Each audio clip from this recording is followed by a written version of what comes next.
This podcast contains spoilers, so listen at your own risk or call back after you've watched the movie. You know who you call. Leave a message. Maybe they'll call you back. Then again, maybe they won't. We're having ourselves quite a little game of phone tag here. Ring, ring, ring. I usually get this guy's answering machine. I'll call you right back. If you're there, please pick up the phone. I really want to talk to you. I check my fucking messages every day when I come home from work. My answering machine, zero. I got a blinking light. All I have to do is pick up this phone right here, inform the cinema, and your plan's kaput. No, I ain't got no phone. I had to pull, because people calling all the time, and who needs the aggravation, right? Interruptions. Hey man, it's about 11:30 on a Friday night.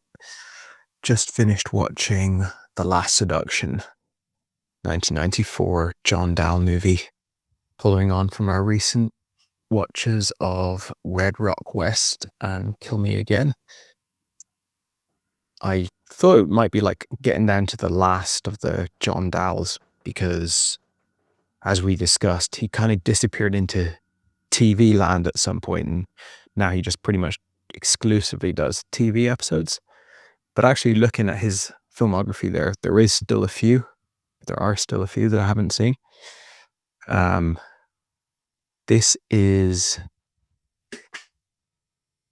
probably the film of his that I had heard about the most before ever kind of checking him out. Certainly it's the film of his that I'd heard about the most kind of in the context of this is a film by John Dahl. I mean, maybe Rounders is a more famous film, but Rounders I'd always talked about as like a Matt Damon movie, a John Malkovich movie, Ed Norton movie, whereas The Last Seduction, anytime I've heard it mentioned over the years, it's been like John Dahl movie, The Last Seduction. So that was very consciously in my head as a movie by him, whereas Rounders wasn't.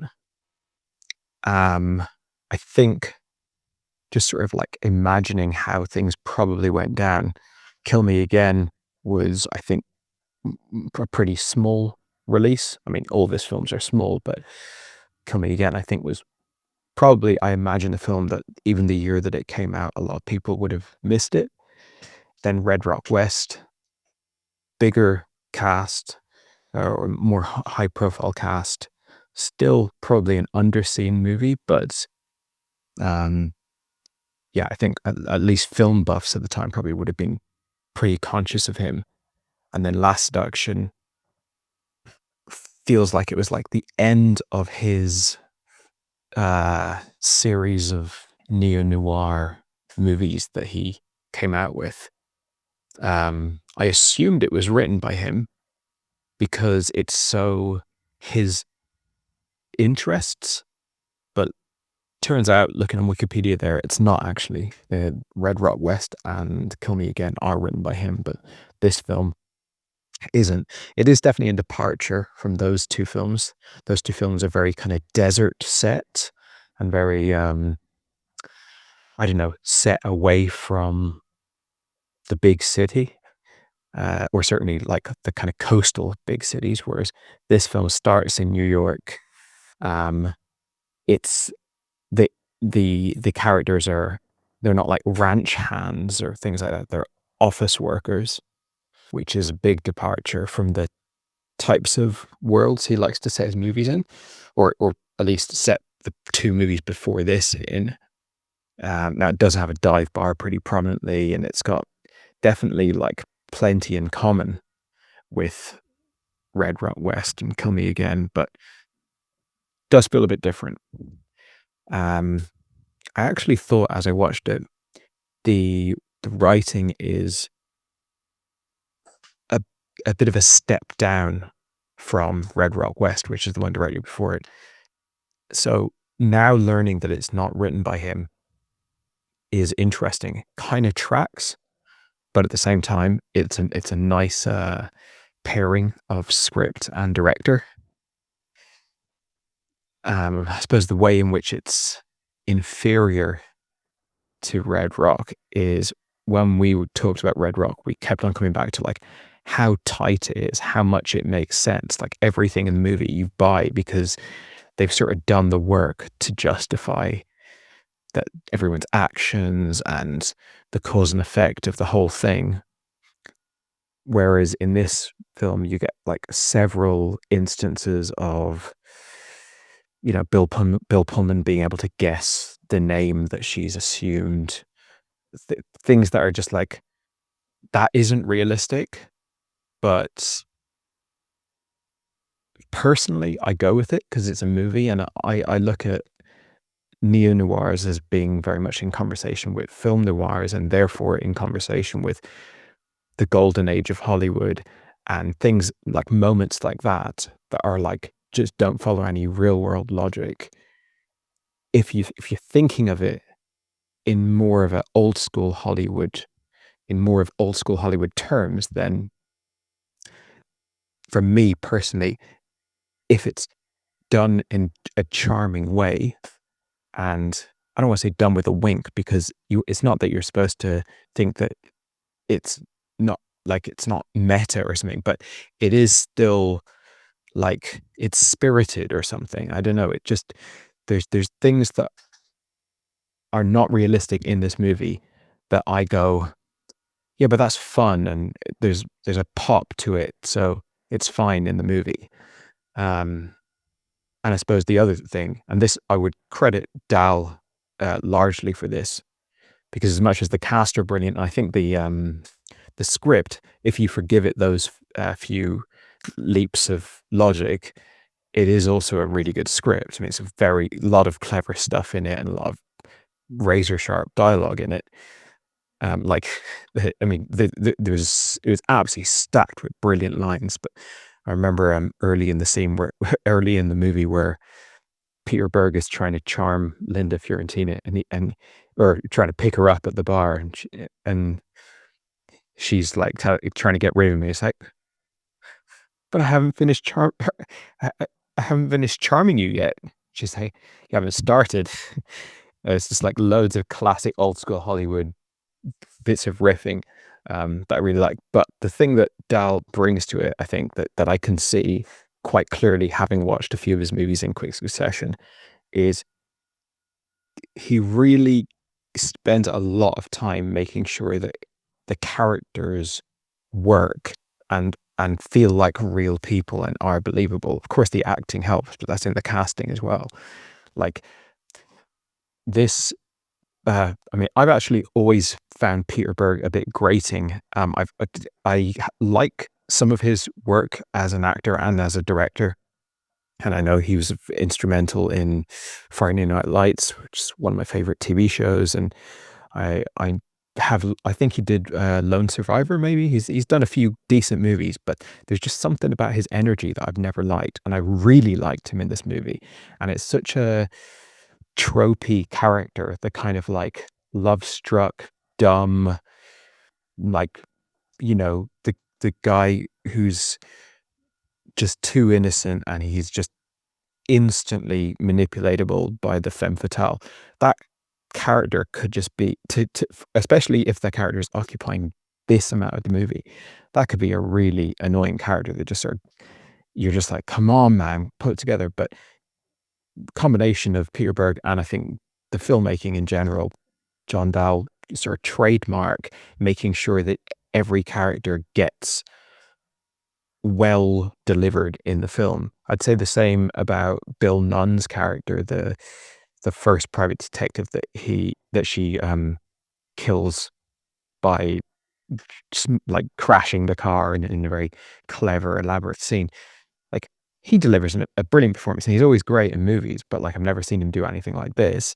And it's just yet another example of like that character could just be completely throwaway and nothingy, but we end up sort of feeling like he is a character. We end up feeling like he has a relationship with Bill Pullman that goes back a little bit, and there's some, you know, there's something there. Even JT Walsh in his, like, what is it, 2 scenes where, I mean, I'm sure they had JT Walsh for half a day or something, because he's literally sat in the same office every time we see him They probably shot all of his material in like an hour or something, but we get the fact that Linda Fiorentino and J.T. Walsh had some sort of fling in the past, and there's a history there. There's texture all over this movie that works really well. I mean, before Linda even enters the bar, we get like a fairly lengthy scene of Peter Berg, Dean Norris, and the other actor I didn't know, just sort of where you go, okay, he's come back from somewhere. He's come back to the old town. He's not happy they came back there. Like they've loaded him full of. It's not like wildly abnormal characterization. It's the type of stuff that you'd expect in a character like this, but nevertheless, it works. Like it's giving you stuff to work with, and I love. And this is, again, why I was surprised to find that it's not written by John Dahl, because Red Rock West had this, like, in quite a similar way. I love the complicated plot that's in no way hard to follow. You know, and by complicated plot, I mean there's a lot of different elements at play, and every move she makes, every plan she does is quite detailed, you know, and again, in no way hard to follow. It's not obtuse. It's just there is a lot going on in this movie, and that is just kind of like you know, the Rube Goldberg device, or like a Swiss watch, like that thing of like you've got all of these pieces lined up, and they're all clicking together, and they're all making each other work, and they all lead to something quite satisfying to see executed. Breaking Bad, obviously great at this as well. Yeah, I found it to be quite a satisfying watch. I did find it to be a step down from Red Rock. A, because Red Rock is just really, really good. B, because that sort of dusty, kind of westerny, off Route 66 kind of vibe of Red Rock is more, I just like that world more. I want to be in that environment more. Truck stops and stuff like that, rather than this film. Kind of the setting reminded me very much of the Gilmore Girls. It's that kind of not East Coast, but like eastern part of America, small town, twee, and then combine that with the fact that it's also set a lot in like office environments. It's not as romantic, or there isn't that escapism element to it culturally, but it's also cool to see a director who you're used to being somewhere else be in this environment. And it's also cool to see a film noir in this environment. Like, I think that was one of the great things about Fargo when it came out. It was like a kind of hard-boiled crime movie, but set in rural Minnesota with kind of suburban family environments and stuff like that. So this has a little bit of that. It's also a rare example of a really horrible person as the protagonist, as the lead character. And it's like, she is obviously the lead character, and she's the person that we're following through this world. But Peter Berg, because she's so horrible, Peter Berg almost becomes like the hero of the movie. Although obviously a doomed hero, because, you know, it's quite clear that she's just so much smarter than him. And really, the thing that you're wondering, and well, certainly that I was wondering until the end, is she is a genius, but is she going to make one mistake? She's not going to make two mistakes. There's not going to be two things she messed up. Is in all of her machinations, is there going to be one thing that she slips up on? And I did think maybe it's going to be that there's the photo, the wedding photo in the in Bill Pullman's apartment, and then that does become that almost takes her down, but she outsmarts everything again, and she, you know, it's again that bit where she's called the police and she's framing him for raping her and murdering her husband.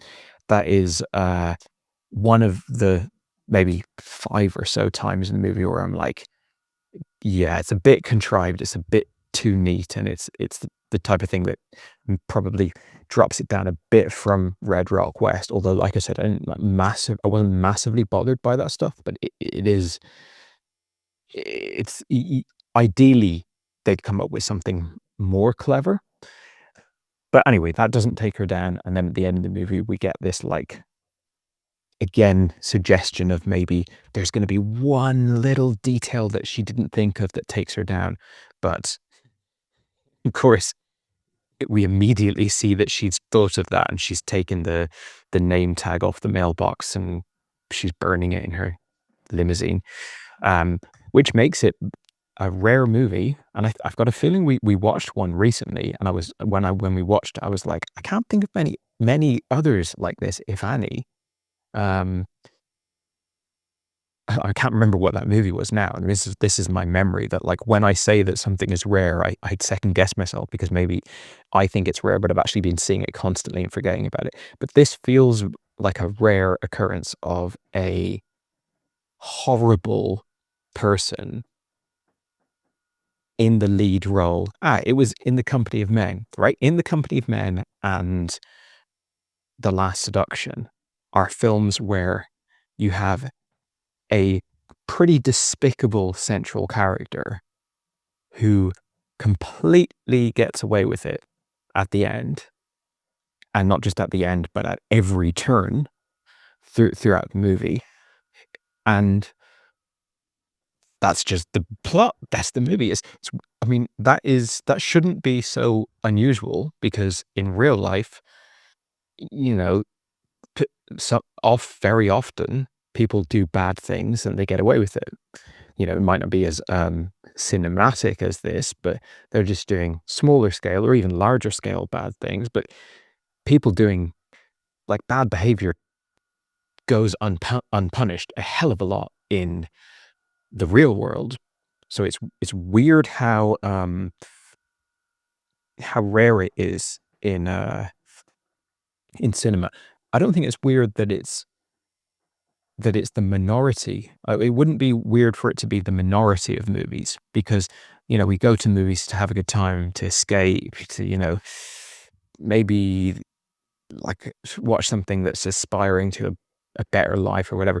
So I don't think it's weird that most films give you a happy ending and give you, like, the promise of a better world or whatever. But for it to be almost unheard of that bad behavior goes unpunished, unless it's some sort of tragedy or something where it's like the person, you know, they're showing, like, the horrors of war, but to have, like, the main character just be like an asshole, that is very, very rare.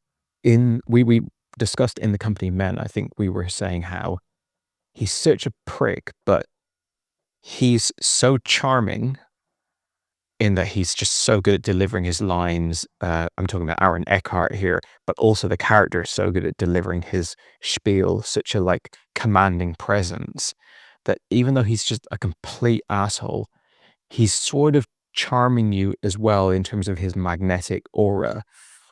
Not that you love him, because you constantly hate him through the movie, but you also go, he's really got presence, and he's really got a charisma to it, that kind of X factor that unfortunately allows people to do pretty horrible things a lot of the time. In this one, they have a lot more fun with that. I mean, she's a very alluring character, obviously, to Peter Berg. They set up Peter Berg as, like, the ultimate patsy to this kind of a character. At the beginning, he's looking for something bigger and more exciting than this small town, like, predictability that he's living in. And then she comes in representing the complete opposite of all of the kind of country girls, like the nice girls, that the predictable energy of the girls that he's surrounded by, and you can totally see how like the kind of foil that he is to her, but also just she's so good at manipulating people in general. And again, they do it in an old school film noir kind of way. So sometimes it's a little bit camp and a little bit like over the top when she sort of pulls out some sort of like battered housewife or baby doll thing, or she pulls out one of her characters. It's sometimes a little bit like the way that they might do it in a movie from the 40s. But I like that personally. I think she does a great job. I can't quite think what else I've seen Linda Fiorentino in. I know I have seen her in other stuff. I'm definitely conscious of that, but specifically what I have seen her in escapes me. But anyway, she's fantastic in the film, and I think in comparison to Aaron Eckhart, she's In the Company of Men is a film about it's a film about how dark humanity is, whereas, and it's a drama, right? This is a thriller, and it's not about how dark humanity is. It's showing some dark shit and some people who are doing some bad things, which is the name of Peter Berg's directorial debut. Very Bad Things, I think. But yeah, it's showing that, but really, it's supposed to be a fun thriller, and I think with this character, you are supposed to like her a lot more, because even though she's horrible, it's like, I guess she's like Heath Ledger in The Dark Knight or something. Like, she's horrible, but it's a more fun camp kind of movie, so part of that is supposed to be just delicious and entertaining. I don't know quite how to articulate the distinction between In the Company of Men and The Last Seduction, but the energy of the films are so different, and maybe because it's such a more heightened plot this time of like briefcases full of money and hitmen and blah blah blah blah blah. It's not like just small scale office misogyny that you're watching. So you kind of, and also like some of the stuff she pulls is like clever pranks, almost like puncturing the tires of the guy who's been hired to track her, or her like buying the plane tickets to Miami and just kind of as a prop. And I don't know, there's a lot of like stuff where you go, that's fun, man. That's entertaining. So yeah, I liked this movie. I liked it quite a lot. I think it's in a way it's a step down, but from his last film. But maybe a better way to put it is that Red Rock West is a step up from his filmography in general, because I think Kill Me Again, Last Seduction, Joyride, and Rounders, which I think are the other ones that I've seen of his, are fairly similar quality. I mean, one might be better than the other and stuff, and I mean they're exactly the same quality. But I think Red Rock is like the one he'd made that's like pretty much 5 stars, and then all of his other stuff is like really good 4 stars. I mean, for the type of films that these are. Don't mean to compare this to The Godfather or something, but I think if you're looking for these kind of films, Red Rock is like one of those rare instances of like, well, that's as good as that could ever be. And then his other films are just like, I'm really, really happy to see them, and I don't have much complaints about them, but they're not perfect. But watching it, I was just really saddened by his disappearance from directing movies. I feel like, having watched those 3 neo-noirs that he's made in quick succession, that he could have totally just kept churning them out. In the same way that like Woody Allen churned out a type of movie, Tarantino's churned out a type of movie. There's certain directors who are like, I can do something, I can do it well, I'm going to keep on doing it. And I don't really see any reason why John Dahl couldn't have been that guy. And I think I haven't seen Rounders for many years, but it feels like it's kind of in that wheelhouse. Directly after The Last Seduction, apparently he does a sci-fi movie starring Ray Liotta and Linda Fiorentina, which I will probably watch out of curiosity. But I don't necessarily see much that suggests to me that he would be good or bad at making a sci-fi movie. It's just, I know he can make this kind of movie really well. And yeah, it's just a damn shame that he just, I mean, I think when we've talked about his previous movies, we've commented on the fact that they aren't hits. He hasn't really made hits across his career. And it might be a case of like, how much energy do you have to pour your heart and soul into making kind of failure after failure, even though they're cult movies. They're all cult movies, or certainly these three are cult movies. And I think Rounders is a cult movie, and Joyride, the cult may be very, very small, but I think there's people like me and you who remember it very fondly. But you know, he didn't want to do that. What else to say about this film? I like Bill Pullman. I saw Independence Day pretty young, probably about when it came out, potentially even in the cinema, and sort of fell in love with Bill Pullman as an actor. I can't really like say what it is I like about him, because to be honest, he's not like some sort of like virtuoso talent, but I think maybe the association with Independence Day combined with the fact that like he just seems to do a good honest shift every time he's in a movie, whether it's some really weird movie like Lost Highway or whether it's something like this, like he always kind of puts the effort in, and yeah, just he seems to be very like unegoless when he acts somehow. Like it feels like a lot of actors are trying to look cool, like they're trying to be cool at their thing, and he's always like, no, I'm just gonna do the character. I'm not trying to sell myself, or I'm not trying to sell anything bigger. And I don't know, it's hard to put into words, but there's a kind of humility there that works really well. And here he gets to play a character that's more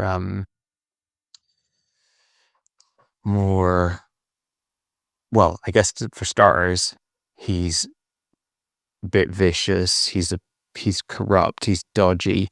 I actually really like that sort of like corrupt doctor character. It's a good idea for a character. And yeah, like the environment. I like the geography of the movie, even like the fact that it's like you've got the big city of New York, then you've got the big city of Buffalo, and then you've got the small town, and how there's always a sort of push and pull and a few different dynamic relationships kind of ricocheting back and forth between those three environments.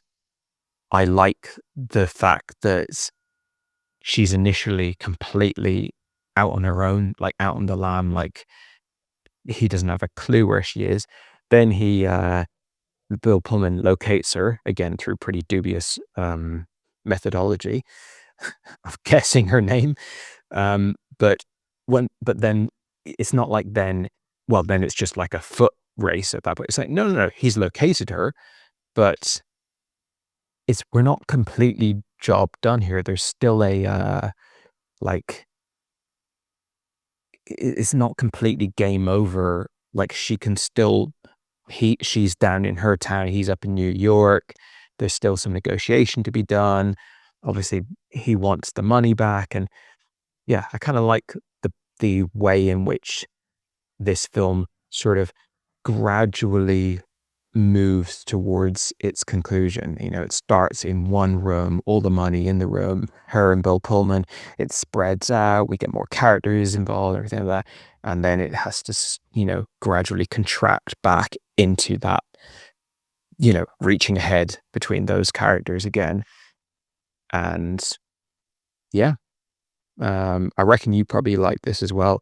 I mean, I think the ways in which it asks you to go with it when it's sort of like, it does kind of ridiculous things, like, you know, getting Peter Berg to agree to do the murder, stuff like that. Like, it is, it asks a few things of you that Red Rock never asks of you. Like Red Rock, it doesn't go, look, just go with us on this. You know, this film has a few things that are ridiculous, but so I'm curious to see if they tripped you up and made you kind of not enjoy the movie.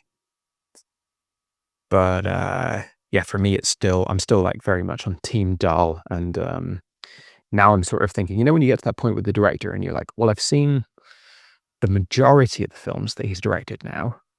Do I put the legwork in and watch the rest of the films? Especially when you get down to like the point where like, there's only 2 films now I haven't seen by this director. I'm not really attracted to those films at all. So do I watch them out of some sort of like pedantic, I want to have seen every film by this director, which is not really how you want to watch movies. You want to watch movies because you're like, I'm excited to watch this movie, not like, I got to check off this. And I'm not saying I'm down to that point with Dahl, but I do know his most recent film is a comedy crime movie. Now that could just be some way it's classified, and maybe it's no more comedic than The Last Seduction or Kill Me Again, which have their elements of comedy in for sure. But if it is more of a kind of actual comedy, then that's off-putting. But like I said, the next one with Ray Liotta, it's a sci-fi movie, somewhat intriguing. I wonder if it's also a neo-noir, even though it's sci-fi. Could be interesting to see if he keeps on going back to that. And I would be up for watching Joyride again. Anyway, let me know what you think of this flick. I'm a fan personally, but yeah, it's a step down from Red Rock. Just doing some digging on the internet now, on IMDb and Wikipedia for this movie.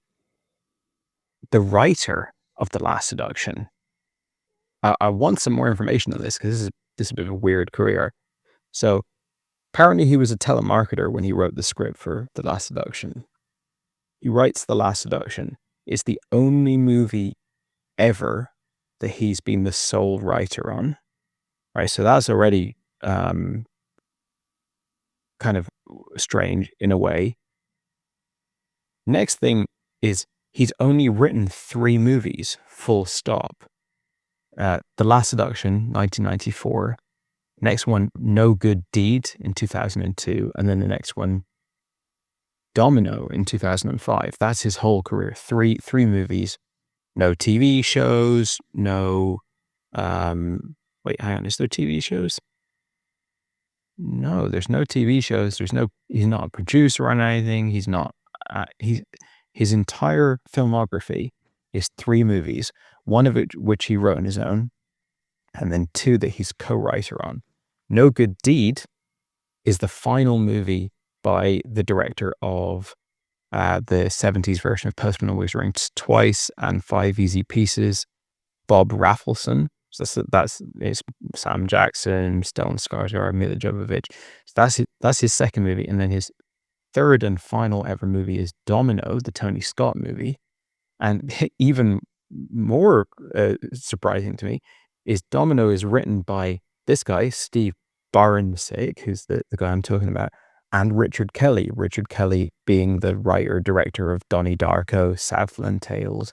So what a weird couple of writers Domino has, and obviously one of the final Tony Scott movies as well. So what happened to this guy? it's a good script, The Last Seduction.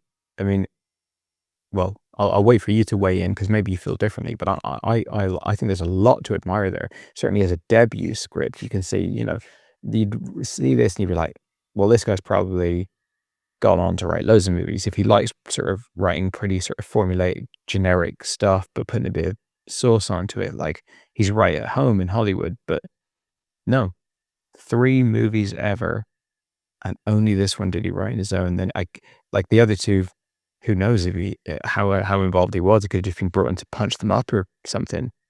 Yeah, curious to see what happened to him. Now I'm going way off in tangents here, but you can bring this back to Last Seduction, but I just clicking through some of his movies and looking at the writers, because again, I think Kill Me Again and Red Rat West have such a clear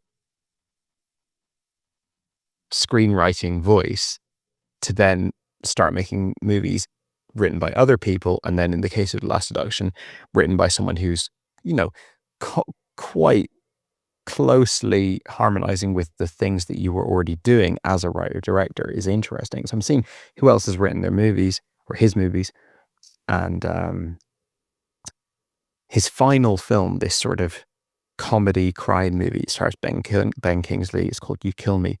It's written by Christopher Marcus and Stephen McFeely.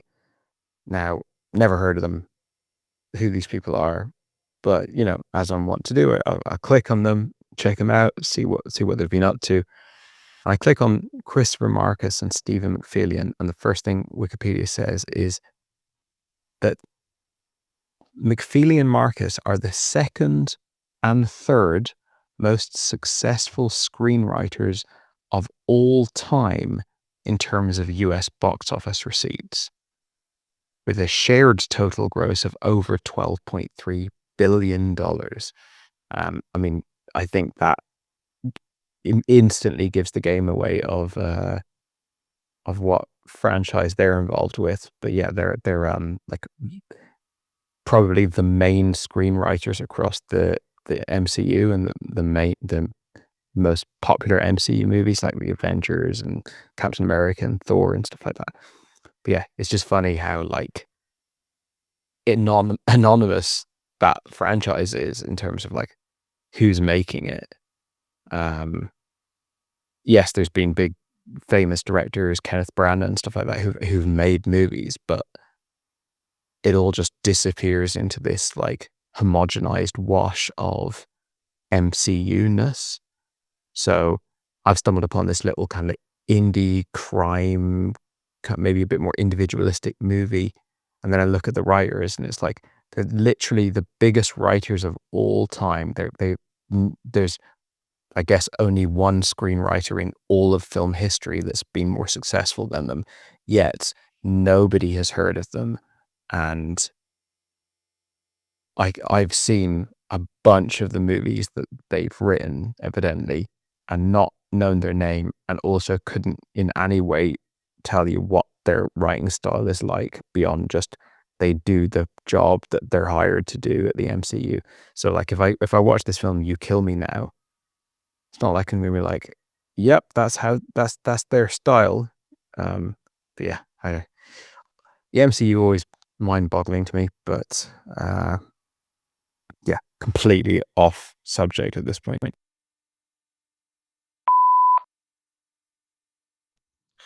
Hey man, just after watched The Last Seduction now. It's a Sunday evening. Have a lovely Sunday roast been cooked while I'm out for a walk. I probably mentioned this in my real life movie voice message that I'm taking the phone out for a spin and hopefully it won't be that windy. So we'll see how it goes in terms of what you can hear, but it's quite a calm day. So hopefully it won't sound like I'm in a storm. So yeah, it is interesting where we align with this movie and where we don't align with this movie. I actually think The Last Seduction is the best one of the bunch for me personally. And I think The Sweet Sister of Time might have...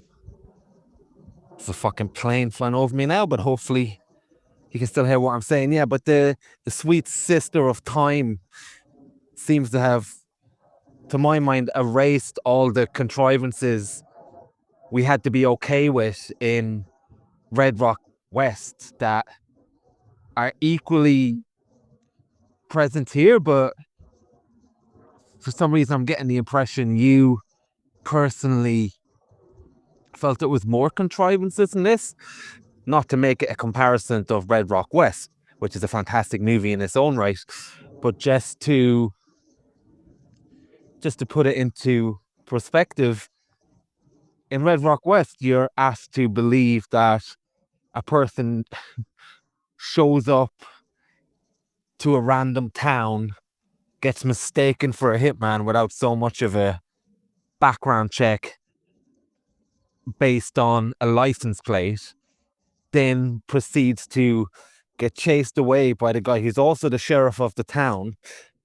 At that very moment, go over a hill and run into the actual hitman he's impersonating. So I have to push back there that there's as much contrivance in Red Rock West as there is in The Last Seduction, I have to say. You mentioned that the screenwriter and the writing was a step down. Now, obviously, I'm getting the impression you're saying this with high praise rather than saying that it's a massive step down. It's just more comparing to a movie you much preferred. But to me, this is as good screenwriting as Red Rock West, if not better. And it is funny for me to be in that camp as well, because I, in general, don't like these femme fatale type noirs.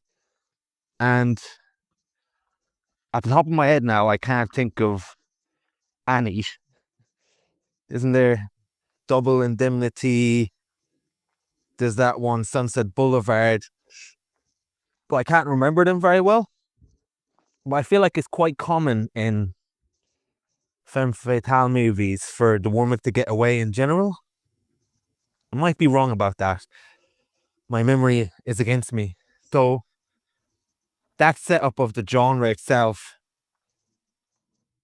even without doing so, is almost like when the ending of a movie is showing and then we say, okay, we're going to take a step back to when it all began.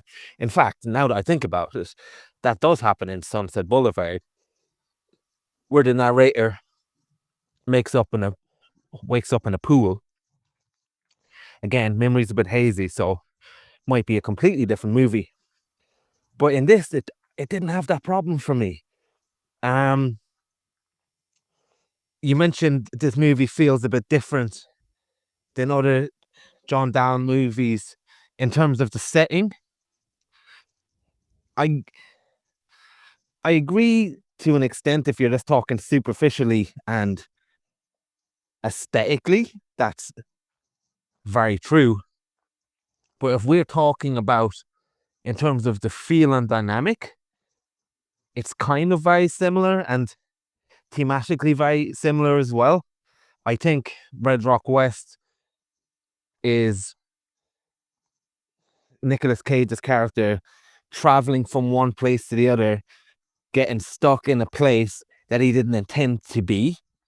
In Kill Me Again, the Joanna Wally character is fleeing from one place to the other with money, getting stuck in a place she doesn't want to be. And in this, it's almost identical with the Linda Fiorentina character. Is that her name?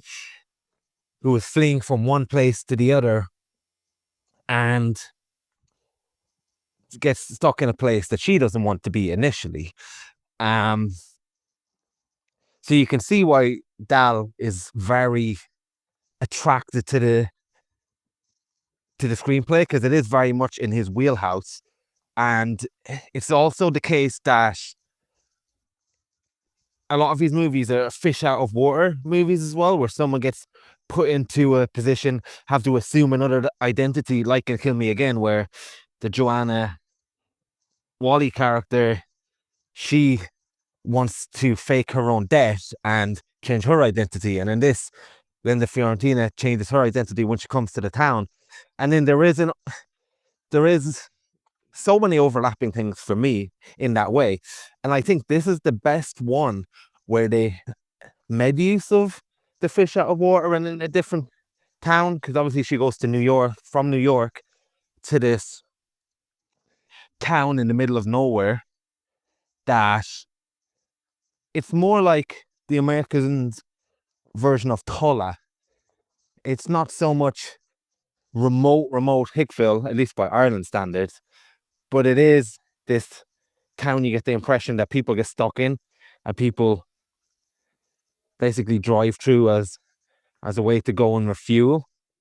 And the Linda Fiorentina character is so much an apex predator that it does become a little bit like Fargo in a different kind of way, because she's from New York and she arrives in this town and she's so miserable and she's got such a harsh attitude. But what's the first thing we see when she comes into the town? People are saying hi to her all the time, and she can't even deal with this type of basic small town niceness. And it's almost like when you have a bunch of mammals that have evolved on an island without a predator, and then a predator arises that they just don't have the capabilities to deal with anything she says. And you mentioned she's basically a genius. I think she's a genius by the standards of the small town. And that's why this dynamic works very well. And they constantly make references to, oh, not many girls have sex like her in this town. You're not used to a girl like this. And Bill Pullman's character, even though he seems quite pathetic, is quite clever in terms of he anticipates that she is going to ask to speak from a payphone, and he's going to double bluff her and already predict that that's going to happen. That he already has a detective there waiting to track the call, and there's this great scene where he's running on the spot and running around, and I'm thinking, what's he doing? Is he just hyped because he's going to trick her? And I'm thinking, no, he's adding this extra detail that he's running to the payphone, and then she only gets away with that situation because another phone call rings. And so Bill Pullman's character is quite smart, and I agree with you that it is quite a contrivance that he does a 1966 Batman where he just happens to see the back of something and he manages to guess her name based on New York. That's quite a reach, but no more reach than all the other films.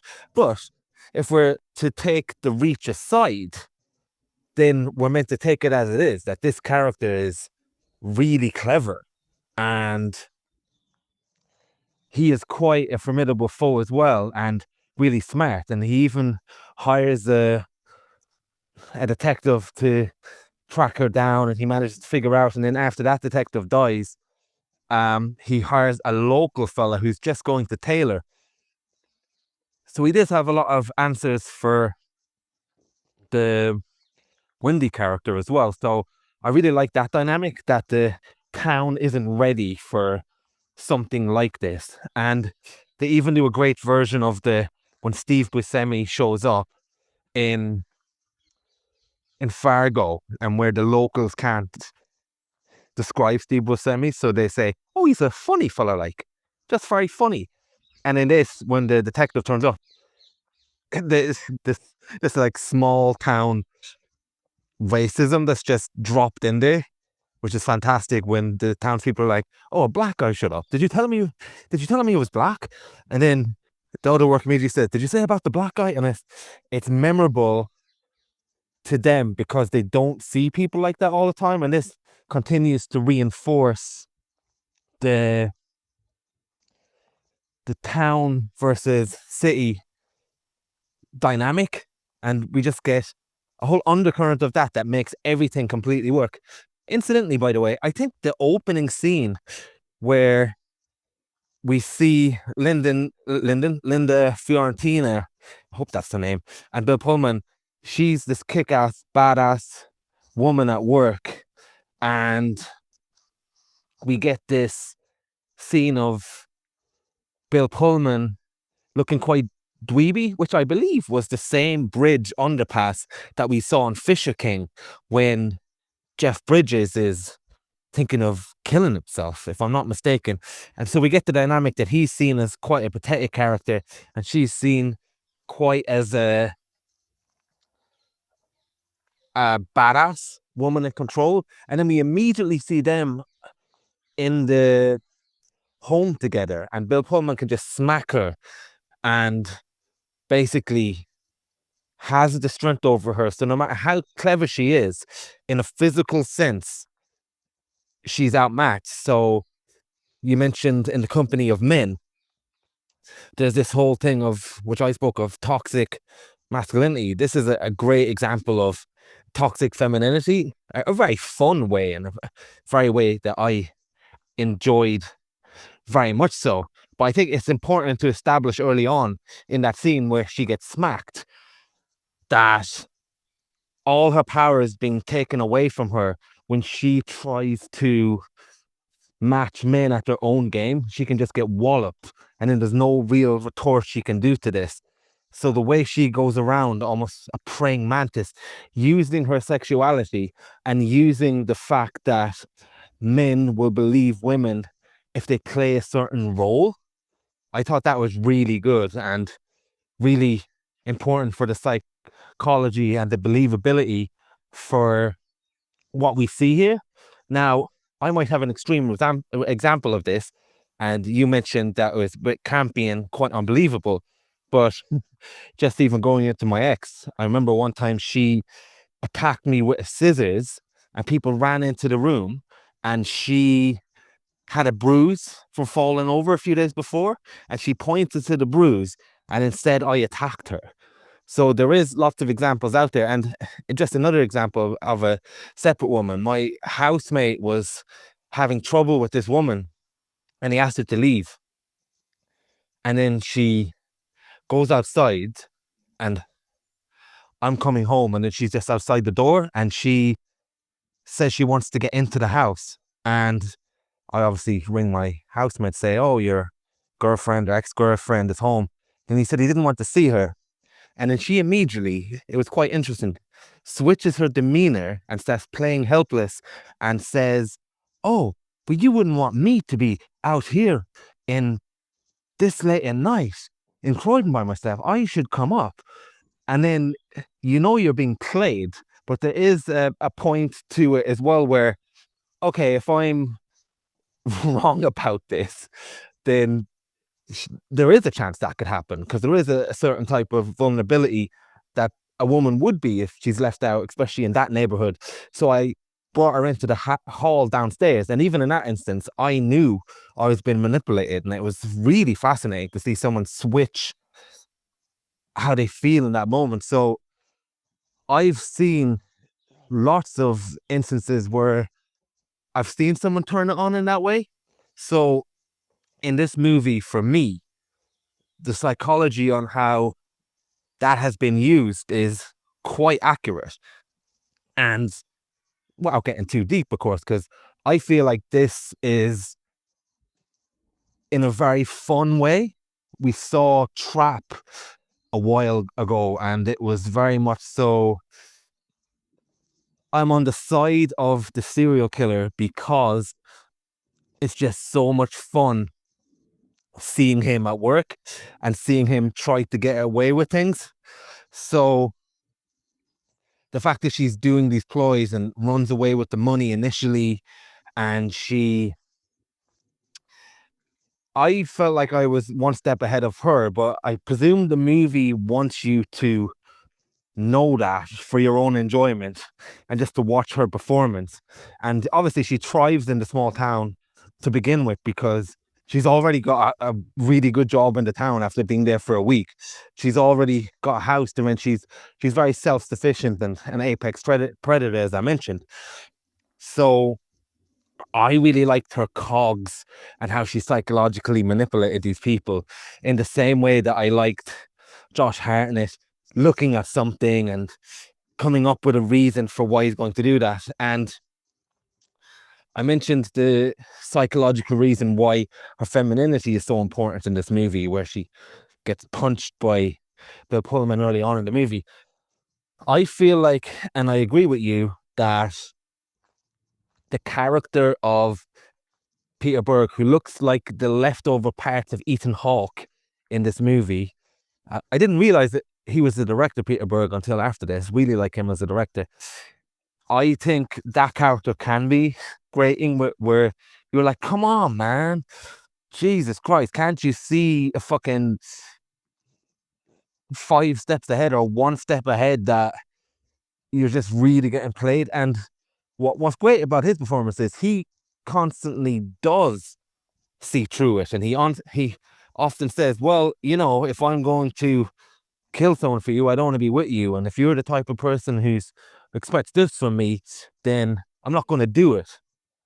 And it's that time that's spent with the psychology of that character that really allows me to believe it. Because after all, people get people to kill other people for them all the time. There is lots of strange cases.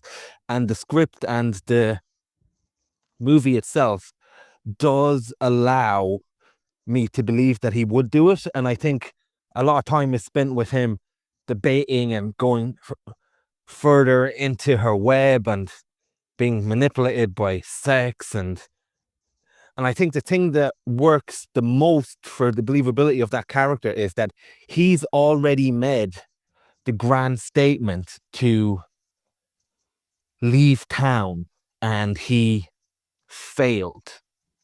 And now he's back where he was, and his grand statement of leaving, and now he comes back, because there's nothing worse than coming back.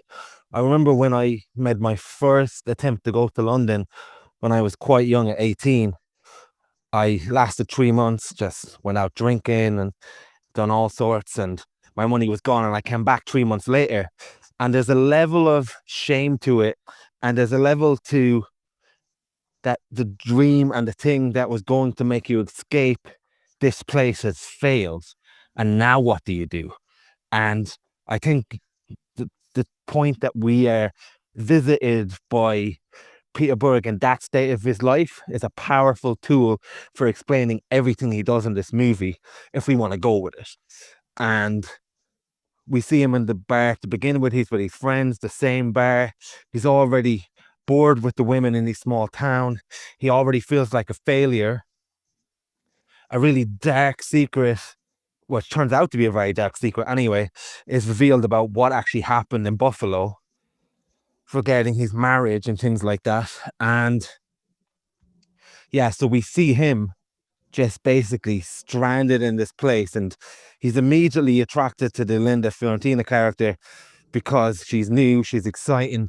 She represents his second chance of getting away from a town like this.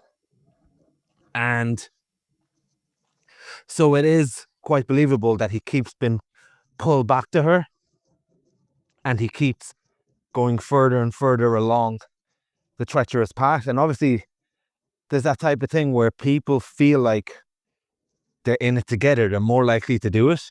And the fact that she fakes the fact that she kills someone, which is absolutely great, he already feels, well, she's already done it, and to be committed to her, he's got to do it. And she is almost the way somebody in a cult would break down your resolve, except that instead of like drugs, that drug is sex and how intoxicating she is to him.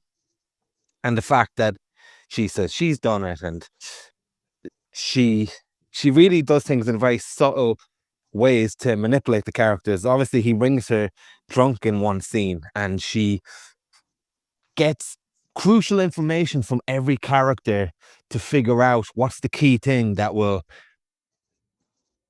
cause their demise. And he gives it to her when he phones her drunk, and he's saying, oh, if I could just know that you love me. And then it was great to see the cogs in her brain think, and how she basically writes it down on a pad, so he finds it, so he thinks, oh, this is why she's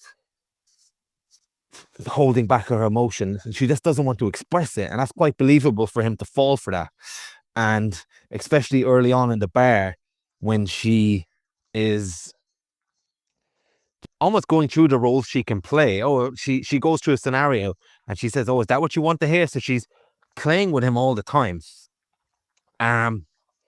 Yeah, so a lot to really enjoy about this movie. I guess like all the movies, all the movies of John Dahl, you do need to go with it in order to not have that hold on a minute moment. This is bullshit. But I feel like this is one of the best in its puzzly, contrived kind of way that this comes together psychologically, thematically, and even plot wise. And you mentioned Bill Pullman.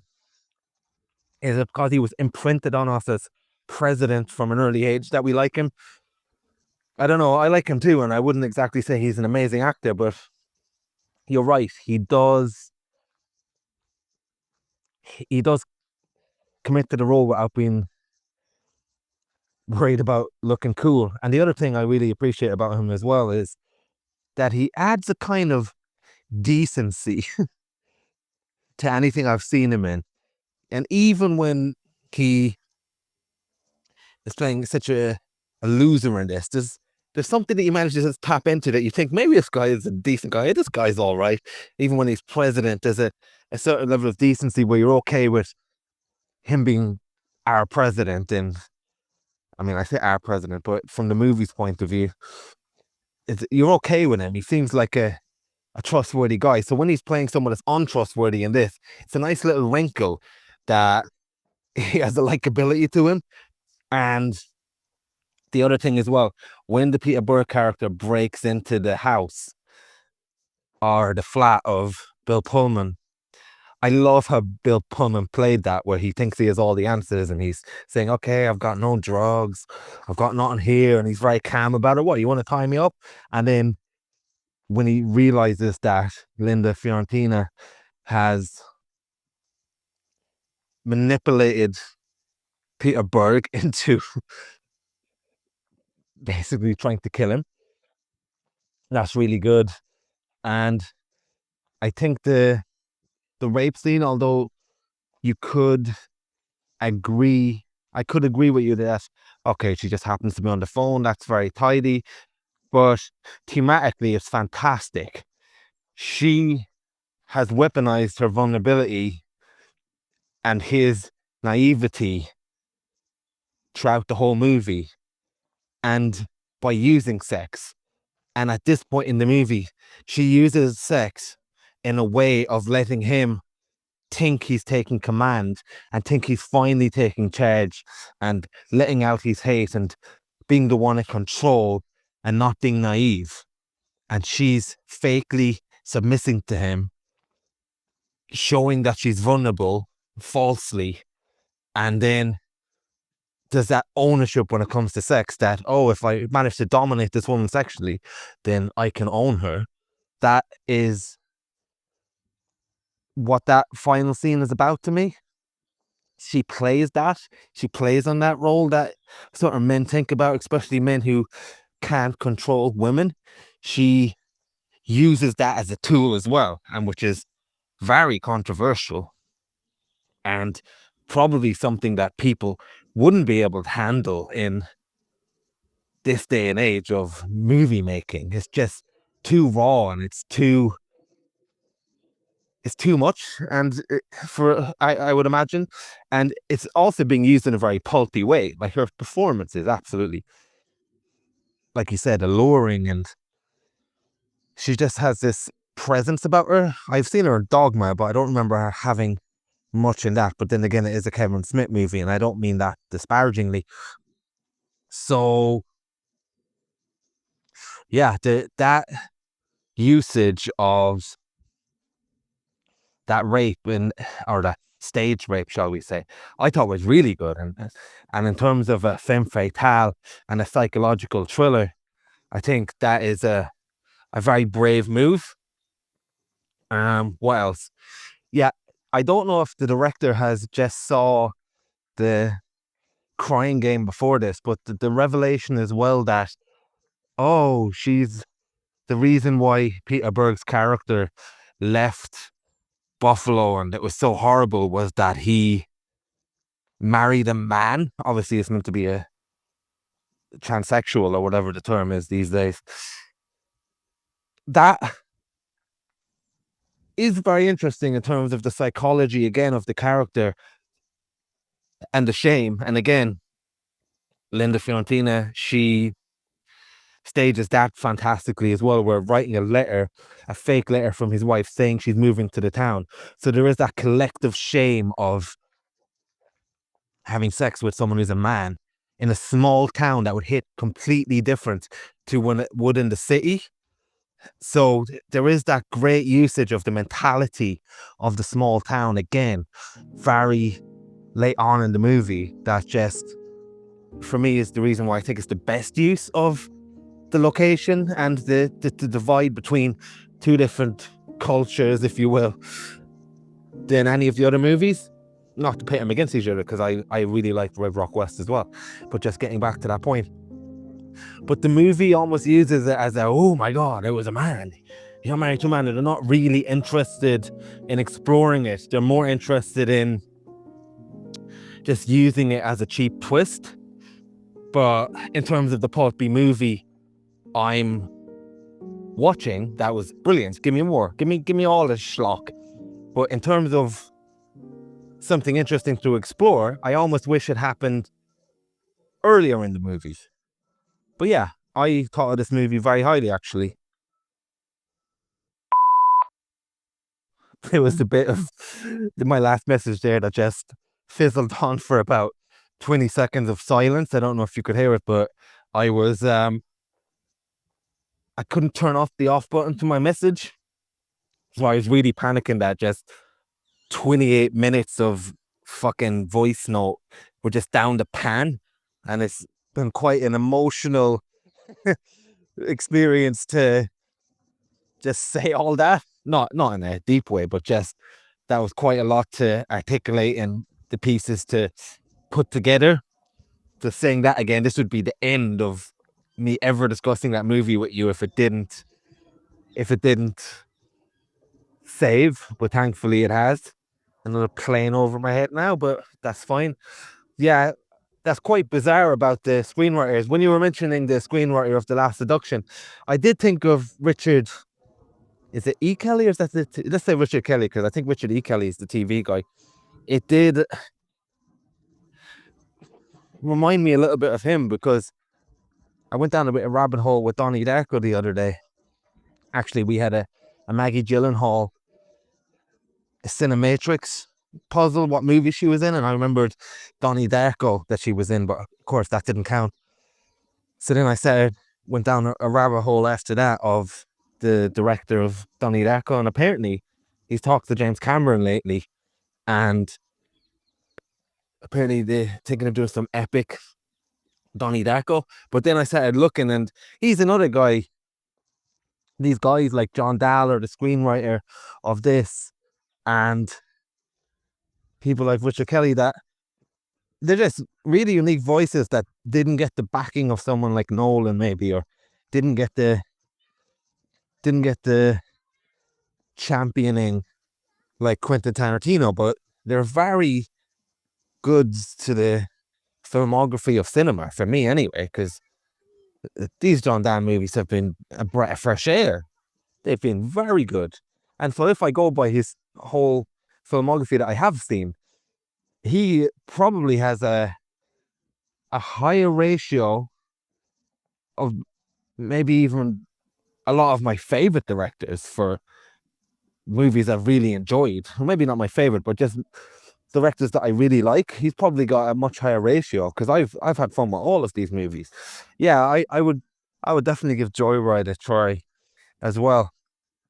It just goes to show you, like you said, that the most second most commercially successful screenwriters just have contributed nothing culturally. They're almost like the Roy Hodgson of management, where you just come in to steady the ship and not ask questions and let the money men on top just do what they want to do, and you can become the second most successful box office screenwriters. That's mad. Hey man, I listened to your voice note last night, but I just didn't have the energy to respond. It's Monday morning now. Been up since about 5:30. Little toddler waking me up. Now I've got her watching Puff and Rock. And yeah, finally just thrown in the towel and gotten up. I'm just piecing myself together. Slowly getting ready for a new week. Making a cup of tea. Yeah. Nice to hear that you enjoyed Last Seduction so much. I actually thought I would have enjoyed it more than you, because I think unbelievable things, like things that are just like sort of shortcuts in scripts, leaps of logic, I feel like they bother you more than they bother me. Maybe I'm wrong in that regard. I know that there's a lot of people, and maybe I'm lumping you in with them, but there's a lot of people who are very harsh when it comes to, for want of a better word, bullshit in a movie. I can often go with it. In this case, I was certainly able to. But yeah, I did feel, and I'll have to disagree with you quite strongly here, that that this was the one that had the most leaps of logic. And I can go into a bit of detail on that, but I mean, of the three, Red Rock, Kill Me Again, and Last Seduction. But yeah, I'll get to that in a bit, taking some notes on some of your points that you've raised there. You talk about the different types of femme fatale movies and how maybe the femme fatale usually gets away with it. I don't know. I mean, it's hard for me to say, like, if that's the case or not. I know that there's many cases of the femme fatale not getting away with it, and there's many where she goes unpunished, but the hero ultimately kind of gets what they want, you know, like the hero manages to save the day or find the girl or do whatever it is, and the femme fatale doesn't go to jail or anything, but it's just kind of like left in the wind. But yeah, I'm sure there's ones where the femme fatale also just kind of like is triumphant in the end, and the hero, quote unquote, is doomed. But the major thing that sets this apart from the other femme fatale movies that I can think of is not really the fact that she's kind of victorious, quote unquote, at the end, but it's that she is the main character. I mean, she's the lead character, and I can't think of another movie actually where the femme fatale is the lead. Certainly around this time, the kind of era of erotic thrillers, you had characters like Sharon Stone in Basic Instinct that were maybe the main showpiece of the movie, to put it crudely, but they still weren't the main character. You still had the point of view character. And I think I read that in early versions of this script that Mike, the Peter Berg character, was the main character. And that kind of makes sense. I mean, that's a much less interesting movie, but you've seen that movie many times before, and you can imagine that that would be the obvious route to go down. But yeah, I think it works really well having her as the main character, and she's definitely one of the most interesting main characters, one of the most unique and novel main characters that I've seen in a film in a long time. So that's great. And it's also like a stark contrast to Red Rock, where we sort of complimented it for having this surprisingly squeaky clean main character. I think they might have even come out the same year. I haven't double checked that, but I have a feeling that Red Rock and The Last Seduction may have come out the same year. And you're quite right in pointing out the similarities between the two, in that all three movies have a character, whether it's the main character as it is in Red Rock and Last Seduction, or whether it's a supporting character as it is in Kill Me Again, kind of in transit, ending up in some random town. And I think in Kill Me Again, she's trying to go to Vegas, but she stops off in Reno, where Kilmer is. In Last Seduction, she's trying to go to Chicago, and she stops off in this small town in upstate New York. Can't remember the name of it. And in Red Rock West, he's basically on his way back from a job that he ends up not getting, and he stops off just, I think, for gas in Red Rock. So it's very much like they had absolutely no intention of stopping there, and they were decidedly trying to get somewhere else. Now, on the contrivances, I think you sort of say that Red Rock has as much contrivances as Last Seduction, or as glaring contrivances. Here's what I'd say to that. We discussed the beginning conceit that you have to go with in Red Rock, where he walks into the bar, he has Texas plates or whatever it is, and JT Walsh just goes, well, you took long enough to get here, didn't you? And that's unrealistic, and he jumped the gun on that. It's a bit ridiculous. Now, neither of us minded it, and I'm not trying to suggest that you had a problem. Well, neither of us. I think we're okay with all of the contrivances across both of these movies, but that is one major contrivance. Everything else in the movie, I buy. You mentioned he tumbles down a hill, and he just happens to land on the road right when the hitman's coming along. Of course, that's completely unrealistic, but in movie terms, like if that happened in a Transformers movie or something, I wouldn't consider it unrealistic, because that's just, well, it was a coincidence. He was driving, the guy happened to be driving at that time, and he fell down at that time. And you can say the odds are 1,000,000 to 1, but it doesn't make me picture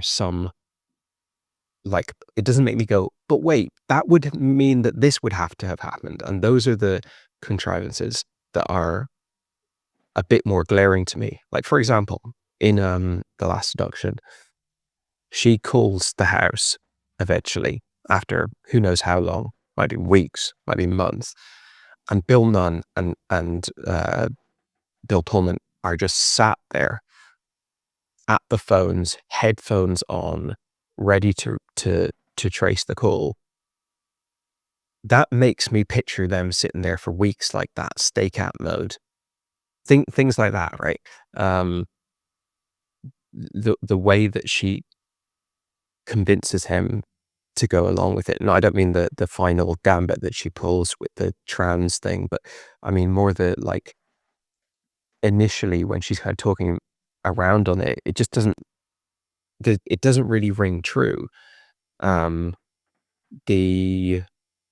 ending bit where she's getting him, ultimately sending Peter Berg to prison via the phone call. It's like he has to say such specific things, and it has to be set up in such a preposterous, unrealistic way that, to me, those things introduce a bit more friction into the viewing experience than you get in Red Rock, which for me, other than that opening thing, I guess I got to go with this or I don't get a movie.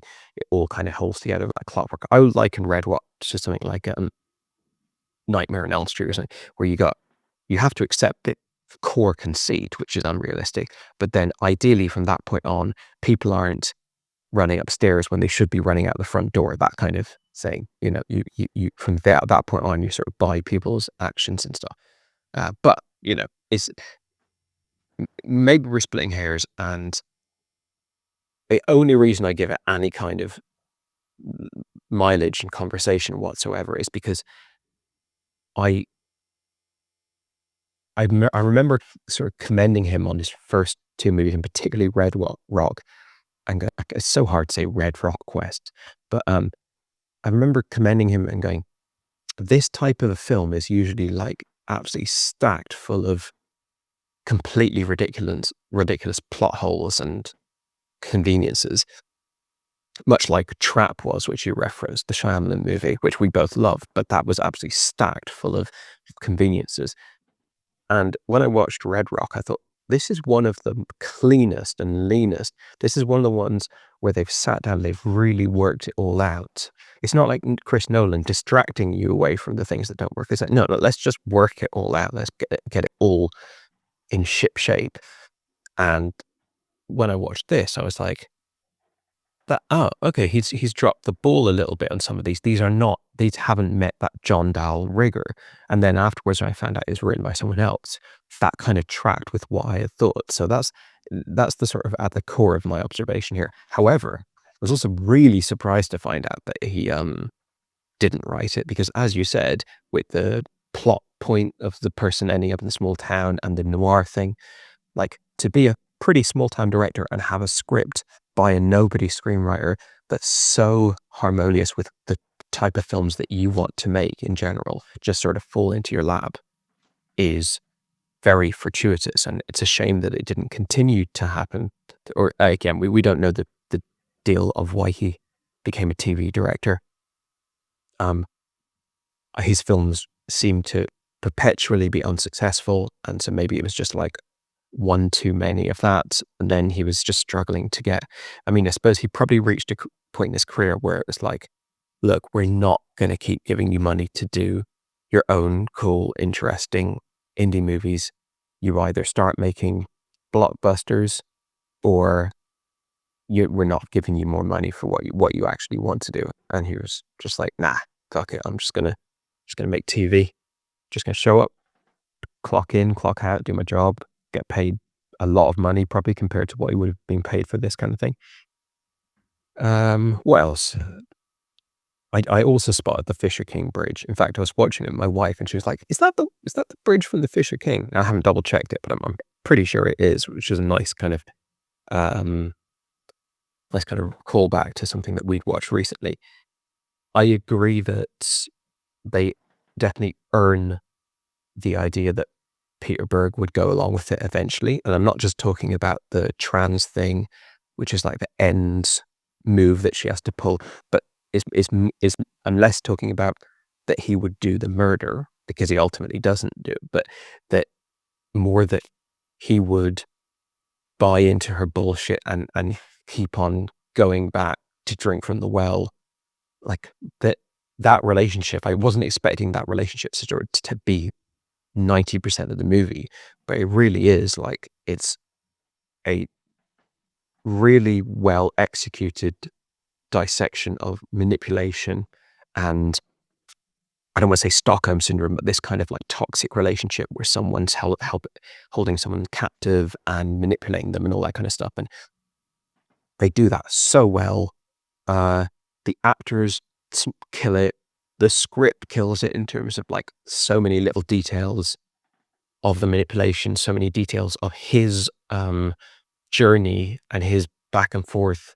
Like, he's such a kind of himbo character, but he's so nuanced both in the acting and the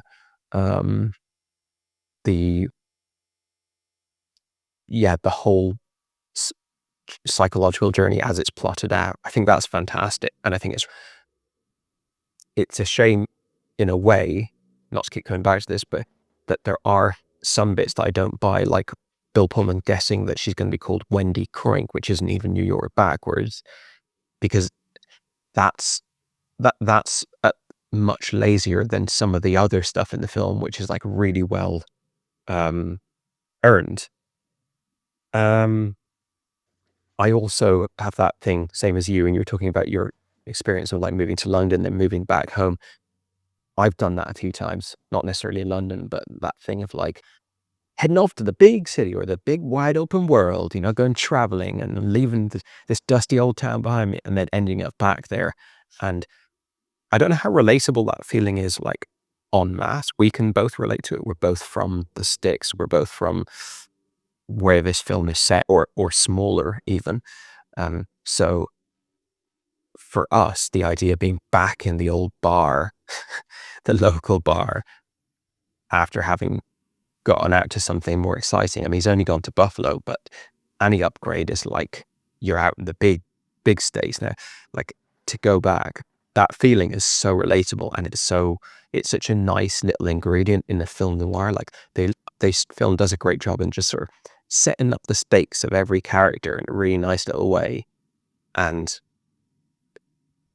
it's funny because you've got Bill Pullman, who's like this kind of like extravagant character, who's like a crooked doctor and doing all this like great but quite big acting. You've got Linda Fiorentino, who's obviously the most memorable, famous and iconic performance in the film, and kind of one of the more iconic performances of its era, I would say.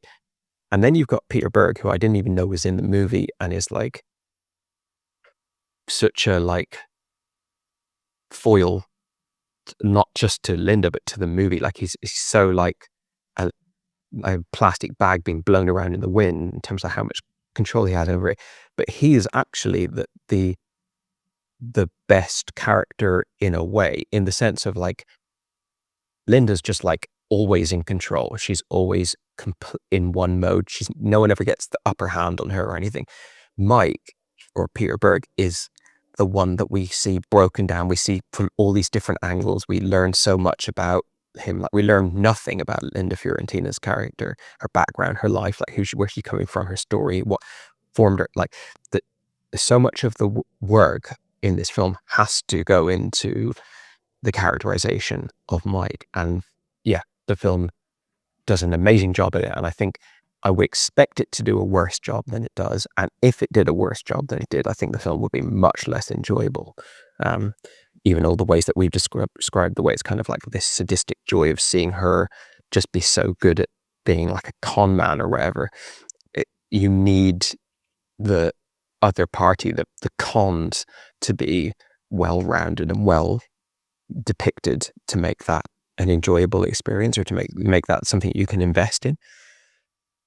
And the other thing you touched upon is like how they use the small town stakes. Of course, they do it with the trans subplots, where that's not something he wants to get out in that environment. They use it in the way she's able to sort of stir up some sort of hysteria about like a black guy was in a car with her, and, you know, say no more kind of thing. They use it in the way that everyone is pretty trusting of her, and they just assume the best when she says to her boss that she wants her name to be kept secret because her husband is abusive and stuff like that. It's just like, nobody lies there. Like, everyone's just nice and decent. And yeah, I think you're right in that as much as I find the environments of Red Rock and Kill Me Again to be more romantic, they're used less on a narrative level. In this one, the environment, although I don't have that same kind of like sign me up as soon as I see a movie is set there kind of thing, they do take a lot more advantage of the environment in terms of the plotting. So yeah, again, glad you enjoyed it. I don't know if you share my sadness over the loss of John Dahl. That was something that just crept in as I was kind of watching this. Was like, this might be the last time in my life that I sit down and watch a John Dahl movie and have get swept off into a brilliant, fun thriller narrative. Because although there is a few, there's a war movie, there's a sci-fi movie, and there's a crime comedy still waiting there. I'm not overly optimistic about those three, so this felt like the final hurrah for me. I mean, I can see myself going back to some of these films and some of the ones that we mentioned that we haven't seen for a long time, like Joyride and Rounders. I was trying to think who else is going to give us this buzz, and there's probably lots of older directors that either aren't coming to mind, or that I've already seen everything by, or that I haven't seen anything by, that are out there. So I'm sure it's not like he's reinventing the wheel with this stuff. He's just doing crime thriller very well, but it's all tropey stuff that he deals with. So there is other movies that we can find. But you recently mentioned that you were interested in watching the new Jeremy Saulnier movie. Now he came out the gates with Blue Ruin. I think he had directed one movie, maybe it's called Red Room or something, that I hadn't seen prior to that. But Blue Room was the one that just like, really took out, like, was a sort of smash hit. And I think we both loved that. Then he made Green Room, which for me was a bit of a step down from Blue Room, but was also really enjoyable. I had a great time with it. I'd be up for revisiting it. And his next movie, if I'm not mistaken, was called Hold the Dark. Might be getting the name wrong, but I think it was Jeremy Renner. And I thought it was pretty bad, like pretty damn bad. Now, I could be getting the name wrong, I could be confusing a different movie, but I do remember whatever movie he came out with after Green Room just lacked any of the energy of his first two movies. He's just come out with a new movie, and I caught the trailer, and it looks like he's back in his bag. He's doing like a kind of energetic crime thriller type thing. They're not exactly John Dahl, because they're not as reliant on cool dialogue and kind of noir characterization, and they have, a lot of extreme violence in and stuff. So it's not exactly the same fix, but in terms of a sort of pulpy crime thriller director, it's hard to think of many out there right now who are kind of like doing that, coming back to that over and over again and doing it well. So it's interesting that you've been talking about watching the new Saulnier, because maybe he's like, and I will also say, like, what's his name? Ryan Johnson is another one I put in there, but Ryan Johnson's made different genres, and he makes much more winky, Joss Whedon-y, like, isn't this all so clever and fun type stuff. John Dahl makes more straight-faced movies. But still, we got to get the crumbs we can. But it'd be interesting to see, like, maybe a bit of research, what directors, and they could be even directors from the 40s or something, what directors most give us that John Dahl vibe. Because again, I'm saddened to be sort of finishing up here and not being able to get more of this type of film.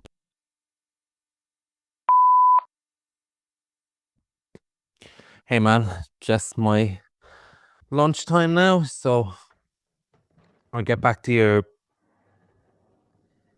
the last Seduction voice note while it's fresh in my head.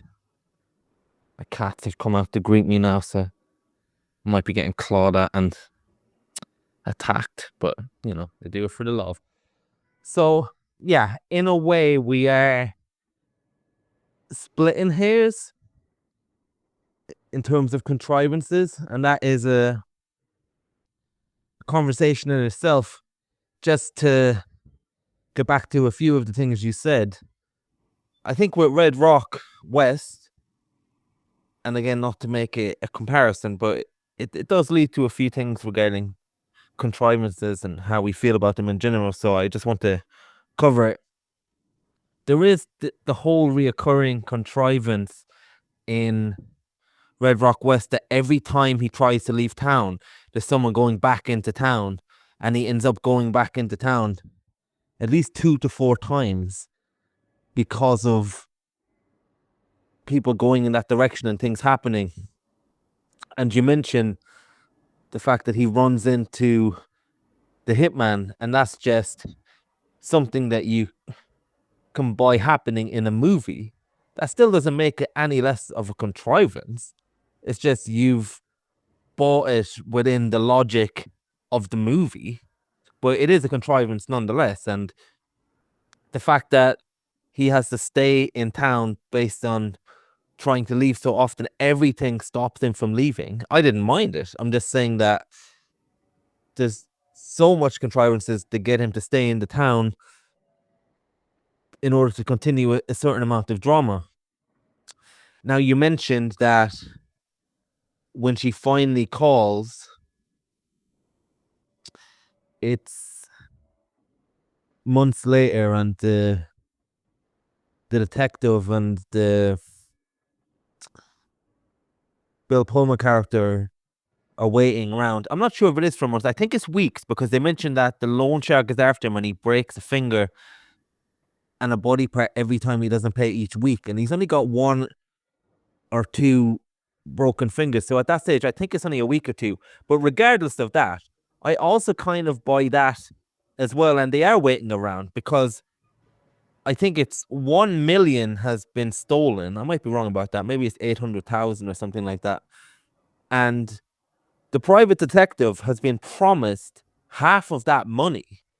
So that is a big stake in order to wait around in someone's apartment in order to get such a vast quantity of money. I could buy someone just hanging around waiting for the call. If they're being promised half the money, I would do that, especially if my line of work is private detective and all I need to do is just do my job and get half the money. So even if he is just hanging around waiting, I totally buy that. The other thing is, now the only thing I can't really defend is the name at the back of the mirror. Now, I can't really defend that. However, it is the sense that, I can't actually defend that. I can try in the sense of the movie, but in terms of a contrivance that you're like, for fuck's sake, I can't defend that. Do I buy it? Only because I want to buy it. That, okay, well, Bill Pullman knows her. He already knew she would say, go to a payphone. So he already thought of that. So maybe he would think that she would use that name because she's obsessed with New York. No, I don't buy that.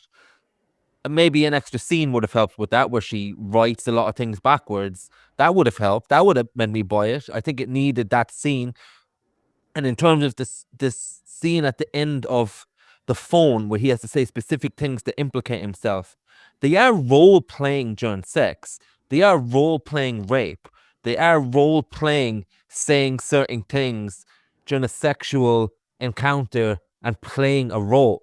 So it isn't inconceivable that he wouldn't say those exact things while he's role-playing.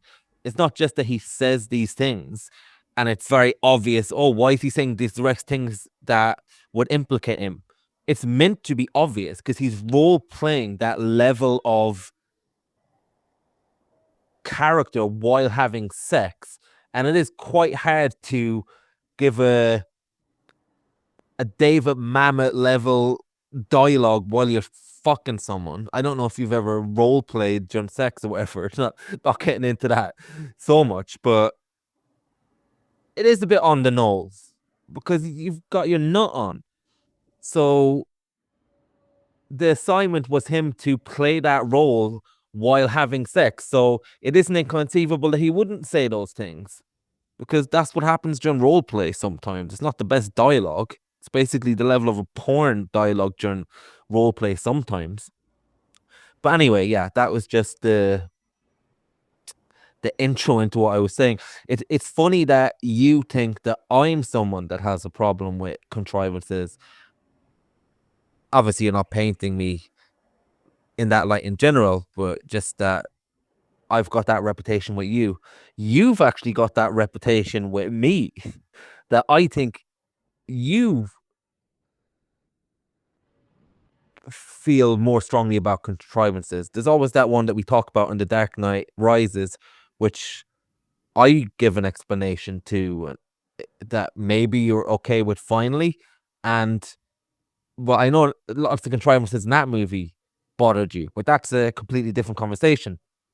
How I come down to with contrivances is, if the movie is trying to be serious and trying to market itself as real and trying to market itself as clever in a non-fantastical way, then if I spot a contrivance, I'm more critical, because I'm thinking, hold on, you're meant to be this, and now you're going to let that lazy thing in there that I'm meant to believe when you're trying to build this real world with real characters, with real stakes that I'm meant to be invested in, like it's imitating life. When I see contrivances in that setting, it's very glaring because the movie is presenting itself almost not like a movie. If the movie is presenting itself in a movie form, and in that sense, I mean, people don't talk like that, but they talk like that in a movie. People don't end the conversation like that, but they do in a movie. People don't hang up the phone without saying goodbye, but they do in a movie. People don't have that line of dialogue. They don't walk that way. This stuff doesn't happen in this way. But for a movie and for the scenes, and you're cutting from scene to scene, and you've got 90 minutes to convey this information, then I'm more open to a contrivance because I know what I'm watching. And especially if it's schlocky and you're giving me Bill Pullman looking at a mirror with New York written on it in reverse and getting there.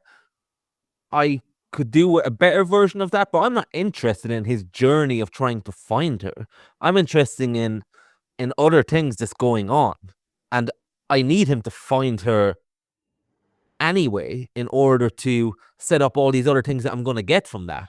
So I'm going to allow it, and I'm going to put it to the back of my mind, because if I have that part of my brain on, I'm not going to enjoy lots about John Dahl movies, actually, because I'll have problems with setups, I'll have problems with why someone can't leave town, I'll have problems with how characters don't notice they've been recorded on phone calls or whatever it was, that she rings the operator.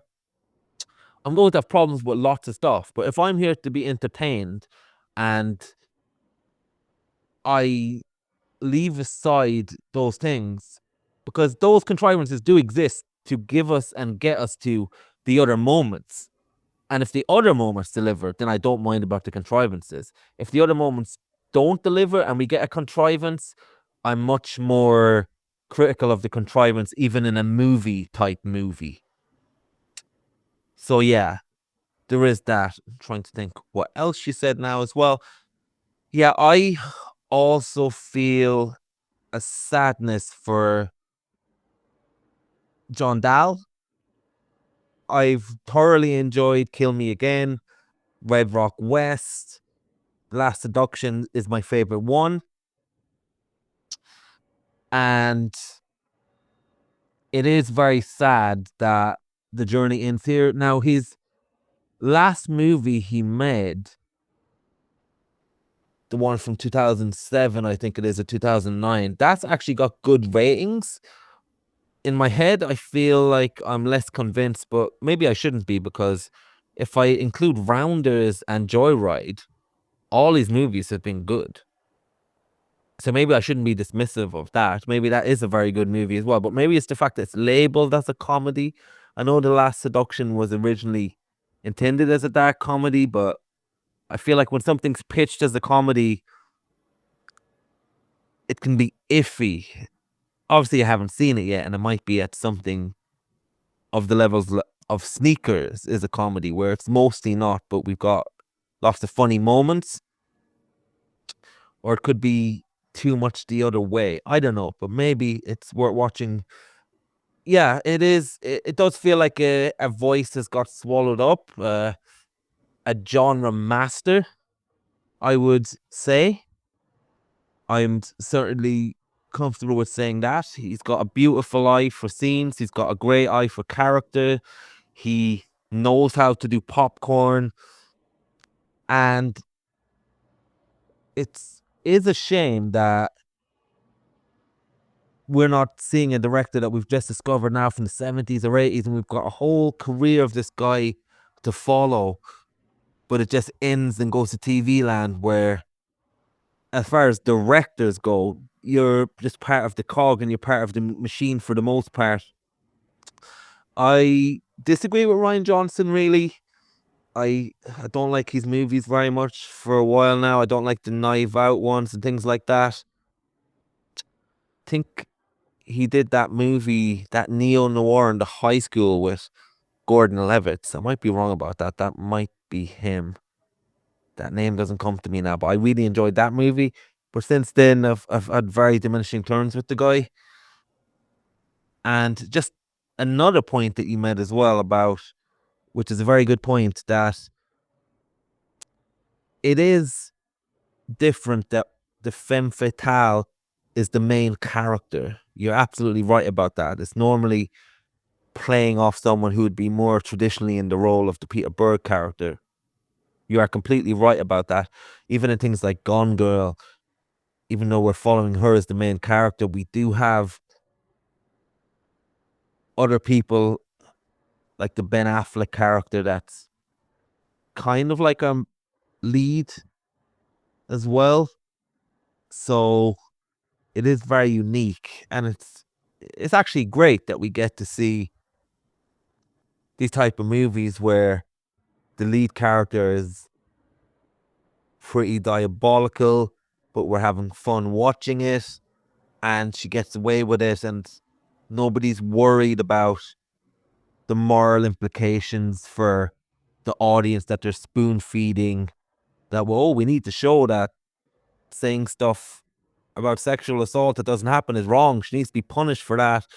Blah, blah, blah. We don't need that. We know that. If we don't know that, we shouldn't need to be educated about it from a movie. So, very strong. I am tempted, just because I'm quite a fan of Rounders and Joyride, to maybe get Tasha, my partner, involved in those two movies, because she hasn't seen them, and I think she would quite like Joyride anyway, and maybe just live in John Dahl's entertainment world for a while, because I'm so comfortable in it. It's so, do you know what it is? In a way, it's almost like, probably different for people nowadays, because probably they would see something from maybe the Marvel universe and it would get them excited about cinema. If I was just getting into film in the 90s, as I was with Reservoir Dogs and Seven and Pulp Fiction, if I were to come across these movies at that age as well, it would just foster such a great love of cinema and the medium, and it would be pivotal in my wanting to just fall in love with movies. And obviously we've done it the opposite way, where we're looking back to find these gems and whatnot, and it is bittersweet. I feel like these movies are underappreciated. They will be pretty much forgotten in the next maybe 40 or 50 years as we get swamped with a lot more movies. So it is sad. The only thing that could have made Last Seduction better actually would have been if we got a flashpoint end credits to explain the plot. that would be absolutely brilliant, having a song literally saying what's going on. That would be a hard one to swallow. But yeah, I'm up for Jeremy Saulnier next, and that movie Rebel Ridge, I think that's definitely going to be watched throughout my week. Yeah, I'm sure now we can give some AI algorithm the screenplay and ask them to write an 80s pop hit about it. Likewise, Joyride would be the one for me to return to. I'm quite a big fan of Jeepers Creepers, which is, at least starts off very similar, and then the movies kind of fork off in different directions. But I like Jewel, I like The Hitcher, I like any of those kind of flicks about, like, I'm just out on a highway and I got entangled with some bad character. And also, just to touch on the couple of movies that you referenced there, like a Gone Girl. If I remember correctly, Ben Affleck is the main character in Gone Girl. I think the Rosamund Pike character isn't even in the whole first half of the movie, and then she kind of pops in and starts being here and there in very memorable scenes. But I'm pretty sure it is your classic femme fatale thing of, like, she's a supporting character. And with Rian Johnson, I obviously like his movies more than you if you don't like either of the Knives Out. I really enjoyed the first Knives Out, and I thought the second one was kind of hopeless. But then his TV show Poker Face, which is pretty much the same genre, I quite like it. And yeah, most of his movies I'm kind of like fairly positive on, but I cite him not because he's amazing or anything, but more just because I don't think that there's many directors out there who are coming up with like original crime stories that are put together as a sort of puzzle box, not puzzle box, but you know what I mean? Like a kind of complex thriller narrative with all like, this affects this, but then this happens and it changes this. And, you know, that real classic noir twists and turns crime movie type thing. Love him or hate him, he's one of the few people out there doing that in a kind of a way, at least in English language cinema anyway. I can't really think of many other current directors that are bringing that. And so the loss of John Dahl leaves us with, like I said, Saulnier kind of. His ones are less like intricate plots, but yeah, not many people that I can really think of. And yeah, in terms of Dahl's remaining, it's interesting you're saying like that the comedy thing like it just puts you off. My thing with comedy is it's so subjective that if nobody says that it's good or funny, which is the case with this John Dahl movie, I've never heard of it in my life, then there's almost no reason to think that I'll find it funny, because there's so few comedies that I do find funny. To just pick a random one by someone who has no track record with comedy. I mean, there's comedic elements to the films that we've watched for sure, but to go full-blown comedy, there's nothing really saying that he would be able to do it in a way that I would like it. And then if loads of people say it's funny, if everyone's like, the comedy of the year, I'll probably watch it, but still very unlikely that I'll find it funny, because it's just such a subjective thing. Someone says, this is the best, or if everyone says this is the best action movie of the year, the action's amazing, I'm probably going to agree. I'm going to think the action's great. But with comedy, it's, yeah, just hearing that like someone who doesn't specialize in comedy has made a comedy and you got no other information about it, no acclaim, no one saying it's great. I'd really only be watching it because out of the 3 remaining Dahl movies, you've got a war movie, a sci-fi movie, and a comedy. So it's like a roulette wheel there of which do you think he'd be able to do better? And seeing as you've brought up the contrivances again, I want to clarify a couple of things about my position on it. First of all, I think it's made abundantly clear that it's a role-playing thing, and that she's convinced him to pretend that he's raping her, and like that I understand. But it's not, my criticism is not that the dialogue is high quality dialogue or realistic or anything like that. My criticism there is that I think it's unlikely in that scenario that that he would say exactly the right things to incriminate himself and to to basically mean that when he brings the defense later of it having been role play, that she's got him to say everything exactly correct. Now, this isn't like a sexy situation that they're in here. Like, this is a incredibly charged situation where she's just killed someone and he's angry and he wants to leave. So it's not like he's horny and he's wanting to role play with her. It's the way that the scene is set up is in such a way that I think it's incredibly unlikely that she would be able to manifest what she's attempting to do, which is a recorded conversation that exactly articulates a version of events that didn't happen. Now, I know we got movie logic and all that kind of stuff, but I just think that that's of all the clever, brilliant things that she does in the movie, that's one where I go, well, that was lucky that worked out exactly 100% perfectly. Like, it just seems like a bit too audacious of a gambit. And that sort of brings me on to like the types of contrivances. And this is obviously going to be the main takeaway from this conversation, which I think, we have to return to the baseline of like, we both loved Red Rock. We both loved The Last Seduction. We're both fine with the contrivances in both films.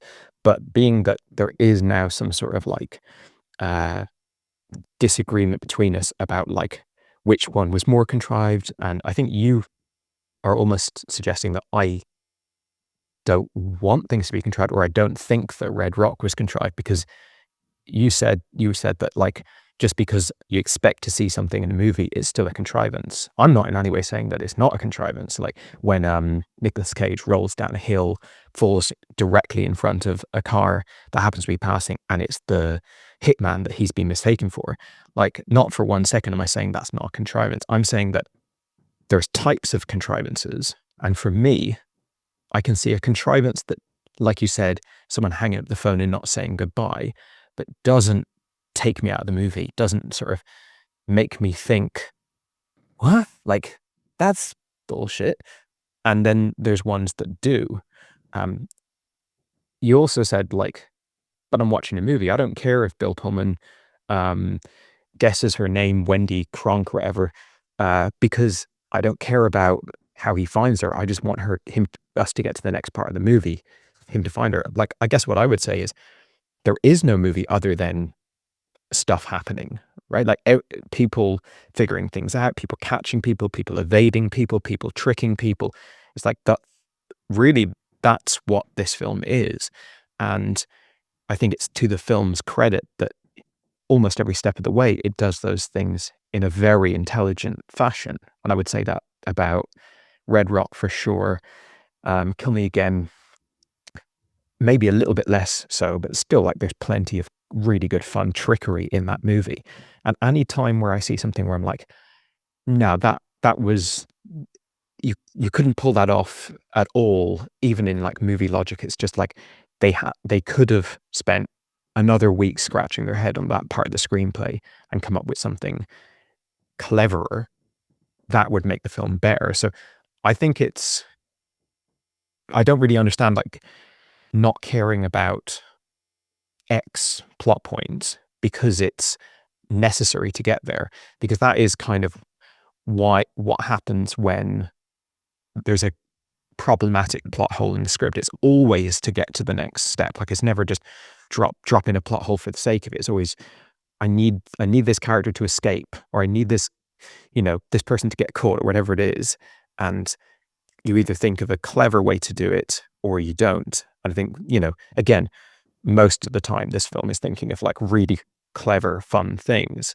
I get your argument about Bill Nunn and Bill Pullman waiting for weeks beside the phone because they've got so much to gain by being sat there all the time. It didn't ring true to me in the film. It's just the way that they're literally both sat at the desk in silence looking at the phones. But, it is a good point. They might, at the very least, have been willing to just sort of be together in the apartment all the time. You think they'd be, playing a video game or something. But anyway, it's just that I think with Nicolas Cage rolling in front of the car, when I see that, I go, yes, it's a coincidence, but all that had to happen is he had to leave his house at the right time, and he's driving along at the time, and it's a movie, right? Whereas with Pullman and Nunn waiting for the call, it immediately makes me picture weeks of them sat at that desk looking at the phone in silence. And it's like when plot contrivances sort of make you focus on, wait, how did he know that? Like, he couldn't have known that, that kind of thing. Like, it's there. The point I'm making is that I don't care if a plot is contrived, if there's conveniences, but I do care when I see something where it's like they needed to get that character there, and so they didn't put the work in to figure it out. I don't care enough to like go, fuck this movie, I'm not watching this anymore, because the movie is just like rich with incredibly gratifying, well-considered filmmaking, all the way from the script, but also the acting and the directing and everything. And I really, really like the film. But I'm more and less bothered by different types of contrivances, I guess, because of the, like, you brought up this Batman thing, and I think you made a good point about it, that there's a famous, just might as well give it some lip service, the famous scene in The Dark Knight Rises where Batman's been out of Gotham for I don't know how long, a year or something, and then he comes back and he announces himself by making this huge big flaming bat signal on a bridge that's like, oh shit, Batman's back. And it became a bit of a meme because the image that it conjures up is Bruce finally makes it back to Gotham, and what does he do? He spends like about a day and a half up on a bridge making this massive arts and crafts project just to make a cool statement. You then said, well, what if before when he was just Batman, like, you know, ruling Gotham or whatever, he had made all of these symbols all around town in case he ever wanted to make a statement. Correct me if I'm wrong, but I think that's the idea. And it's like, okay, that would be a hell of a lot cooler than what we see or what I think the film prompts us to imagine.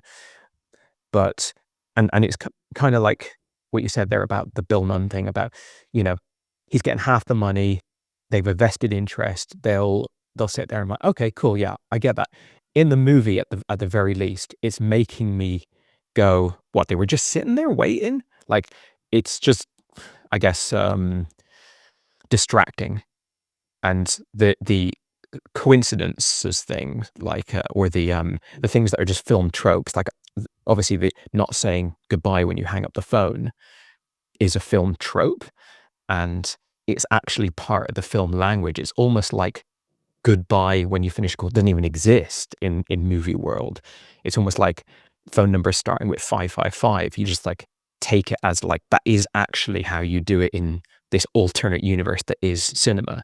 And coincidences of like I'm running around the corner and then I bash into, like, you know, Han Solo's running around the corner and he bumps into Princess Leia or something. It's like I look at that as like less like what a coincidence and more like this is the language of cinema.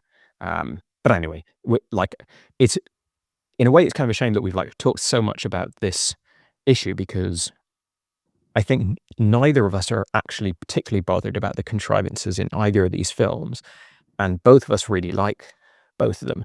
But I do think it's an interesting subject matter, these plot contrivances, plot conveniences.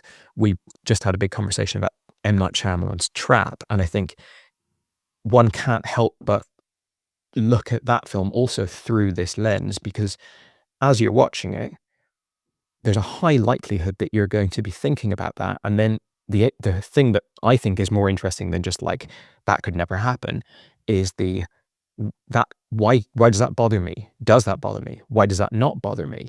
So even though we kind of are positioned differently on this, I think it's something that I always notice when I'm watching a film and I go, they put the work in or they didn't put the work in.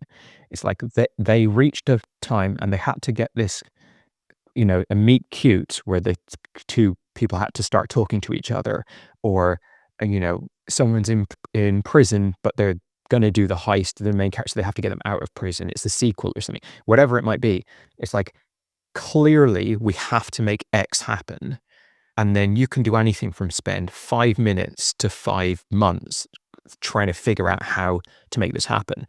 I think the worst example of this, even though I really like the movies, is the Chris McQuarrie Mission Impossible movies, where as they're making the film, they have no script. They put themselves in situations that are just for the entertainment value of that scene.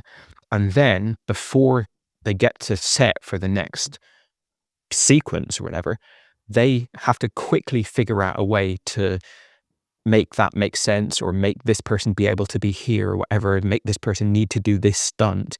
And in the, you know, chaos of making one of those films, they often don't come up with anything that makes any kind of sense. So, you know, if you take that on one end and then you take like the most carefully reasoned and considered plot on the other extreme end, can't think of a movie off the top of my head that would work for that.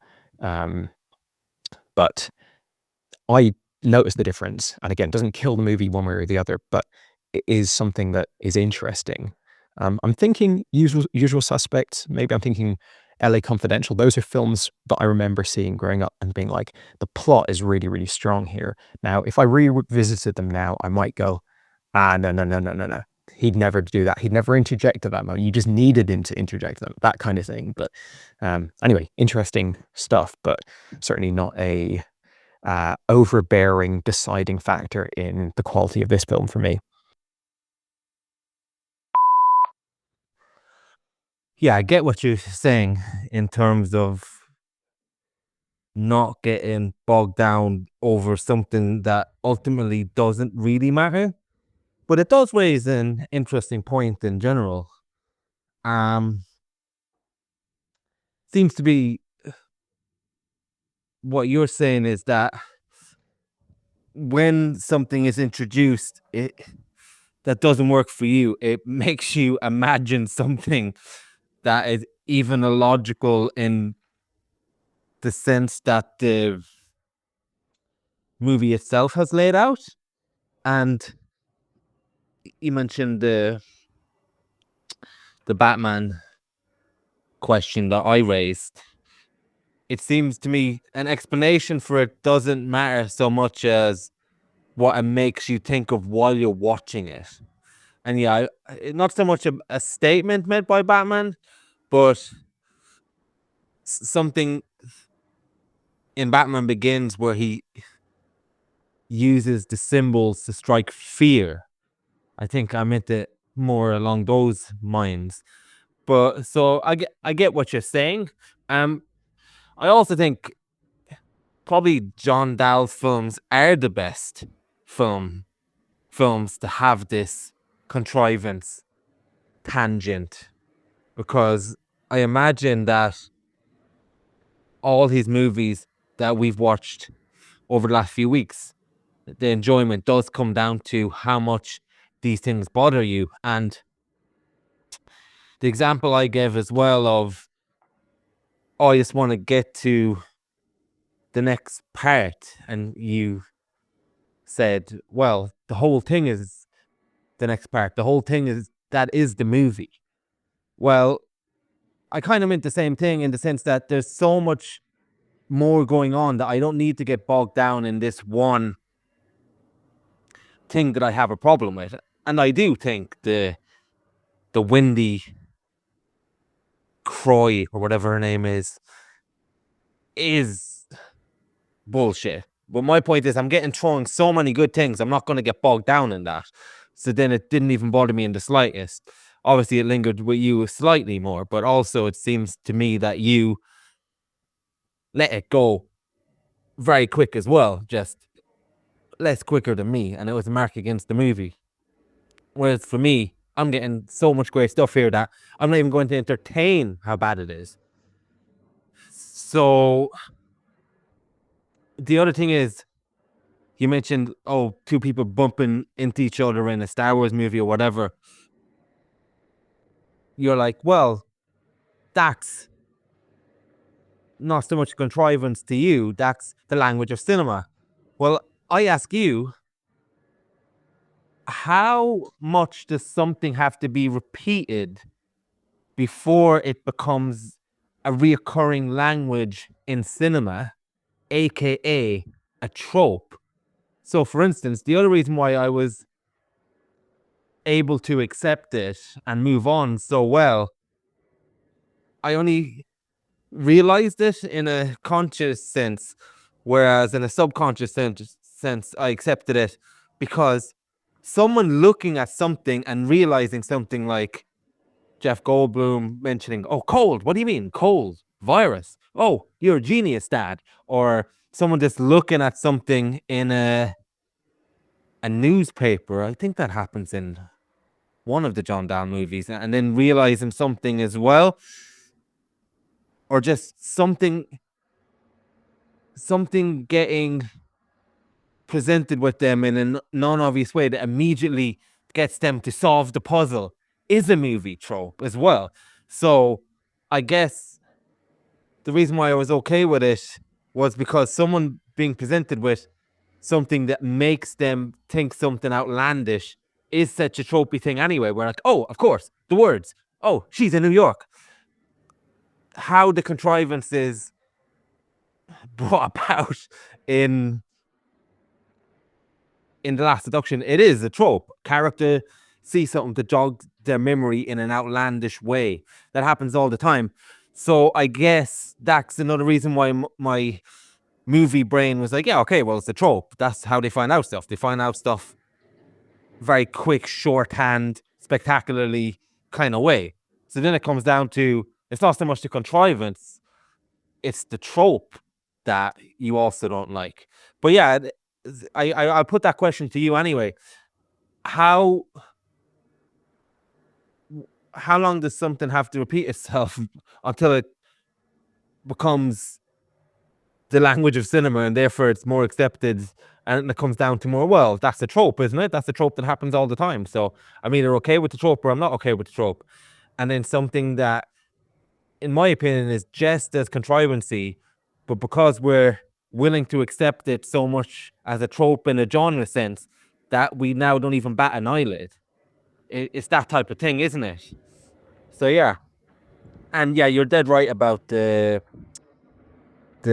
Gone Girl. That, yeah, you're right. I forgot. I wasn't even remembering the second half of the film. It is Ben Affleck's point of view for basically the first half of the film. And with Rian Johnson, yeah, light brick. I liked the first Glass Knives or whatever it's called. Fine. The second one was so bad it probably took away from the first one in my mind. Just I get so confused now of what did I even enjoy about the first one. But the first one was so much at the level of, yeah, this is an Adam Sandler movie to me. It's fine when I'm watching it. Whereas I think John Dahl movies and things like The Last Seduction and Red Rock West are just so good in terms of how I like my movies. It has everything that I like about a movie that is just right up my alley, as they say. Yeah, I mean, I think we feel very differently about Knives Out if you just liked it fine, because I thought it was absolutely fantastic, one of the best films of the year, and I think I rewatched it pretty quickly. But yeah, Glass Onion, massive drop down. Even that I'm sure I liked more than you, because I thought it was not very good. It sounds like you thought it was absolutely terrible. I got fair few bits of enjoyment out of it, but ultimately thought it was just a failure of a movie on pretty much every level. But as I was watching it, there was certainly some enjoyment along the way. But I would say that Knives Out, for me, is one of the only films I can think of. There's an English language film from the past, let's say, 10 years, which is like, 10 years is a lot of the time we'd be missing Dahl. In fact, his last movie, I think, came out 11 years ago. So it's kind of like, since he hung up the old film movie director hat, what films have we got that are like doing anything to give you the John Dahl experience? And to answer your question, I mean, I certainly couldn't put a number on how many times something needs to happen before it becomes a trope, but it's a smell testing. Someone hanging up the phone without saying hello. And of course there's some tropes that no matter how long they've been around, no matter how prevalent they are, they still might just bother you as an individual, like there's obviously horror movies are full of them, and Westerns, and all kind of like very formulaic movies. You might have, I think probably everyone has a handful of tropes that they're just like, God damn it, I hate when that happens in a movie because it's just so stupid. Why do they do that? And we often talk about tropes that we love. Like we were recently talking about the enhance thing. I was watching X-Files the other night, and they did enhance, where they're looking at a computer monitor and they're like, let's get that single pixel that's a license plate turned into like a 4K resolution printout of the license plate. I think it was X-Files. Maybe it was a movie we've watched. I don't know. It's all flown into one. But I think you do get to a point with tropes where you're just like, you know what, that is... that's just how movies work, and it almost needs to be something that's so prevalent that like it was set in stone before you started watching movies almost, you know, like all of the tropes that I could think of that are like this. It's like, that's just how movies have always worked as far as I'm aware. Like, it's not like something becomes like this hot new trope in the 2000s and now it's starting to be like, just, I mean, that probably does exist as well if one were to research it. But yeah, anyway, I think you say with Dahl, like your ability to not be bothered by conveniences is kind of how is going to be a deciding factor in how much you can enjoy these movies. But I would also say, like, on the flip side, your appreciation for when things aren't contrived and convenient and when they are well earned and well worked out is a huge part of how much you're going to enjoy these films. And I think all three films have very tropey things that are very oddly well earned throughout. I think for the most part, like, for example, you mentioned one, Nicolas Cage, every time he leaves town, he gets some sort of force of nature brings him back into town. Now, I've seen that in many, many movies, and I've never seen it as well earned as it is in Red Rock West. In Red Rock West, when it started happening, I was like, this is going to irritate me. This is going to be stupid. It's going to be dumb. It's going to make the whole film theme feel like flimsy and meaningless.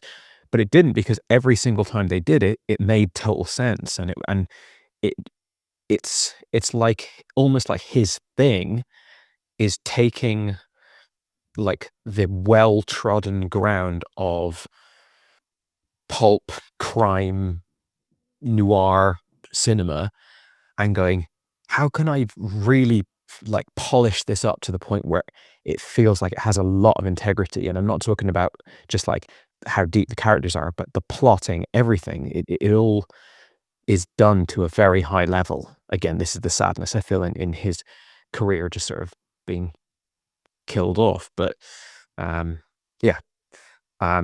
anyway, I guess that's like, we talked mostly about the plot stuff, but it is the, you know, one of the main characteristics of a Dahl movie is its plot. Beyond that, very strong film. And I think just over like bouncing forth these messages, we've mentioned a few things that could come next. So yeah, eager to get onto some new cinematic terrain.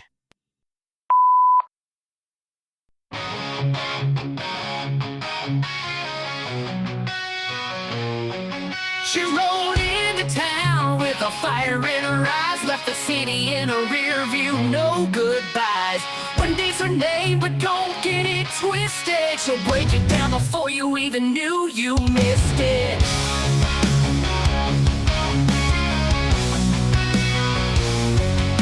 She stole from her man, left him high and dry, with $1 million in cash and a look of goodbye. Headed to Beston where no one could see the darkness that lurks where her heart used to be. Yeah, she's running from love, running from the past, chasing the green, leaving no one to last. She'll take you down without a trace of shame. In the end, she'll be gone, but you'll never forget her name.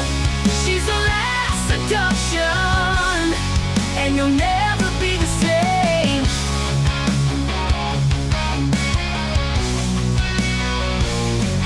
She met a man named Mike working a dead-end job. She saw a pawn, but he saw something more to rob. They shared a drink, they shared a bed, but he didn't know the game's playing in her head. She led him on with whispers and lies, spinning a story with those cold blue eyes.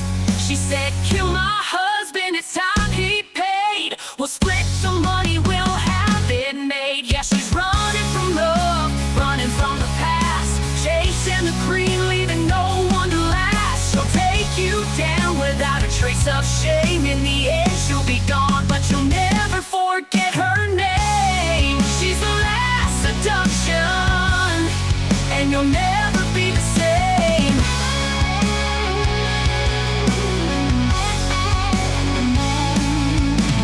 Mike thought he knew her, thought it was real, but the truth cut deeper than the lie she'd steal. In the end, it was her that set the snare, and he fell so hard like he was never there. She turned him in, walked away with a grin. No guilt in her step, just the thrill of a win. Her husband gone, Mike in a cell. She walked through the flames, but she never felt hell. Now she's gone like a ghost in the night. Nobody wins when you're losing that fight. She's always moving, never looking back, living her life on a dangerous track. Yeah, she's running from love, running from the past, chasing the green, leaving no one to last. She'll take you down without a trace of shame. In the end she'll be gone, but you'll never forget her name. She's the last seduction, and you'll never be the same. The last seduction, she's a heartless queen, running through the night, living in between. She's the last seduction, you won't forget her game. But remember this man, you'll never tame that flame.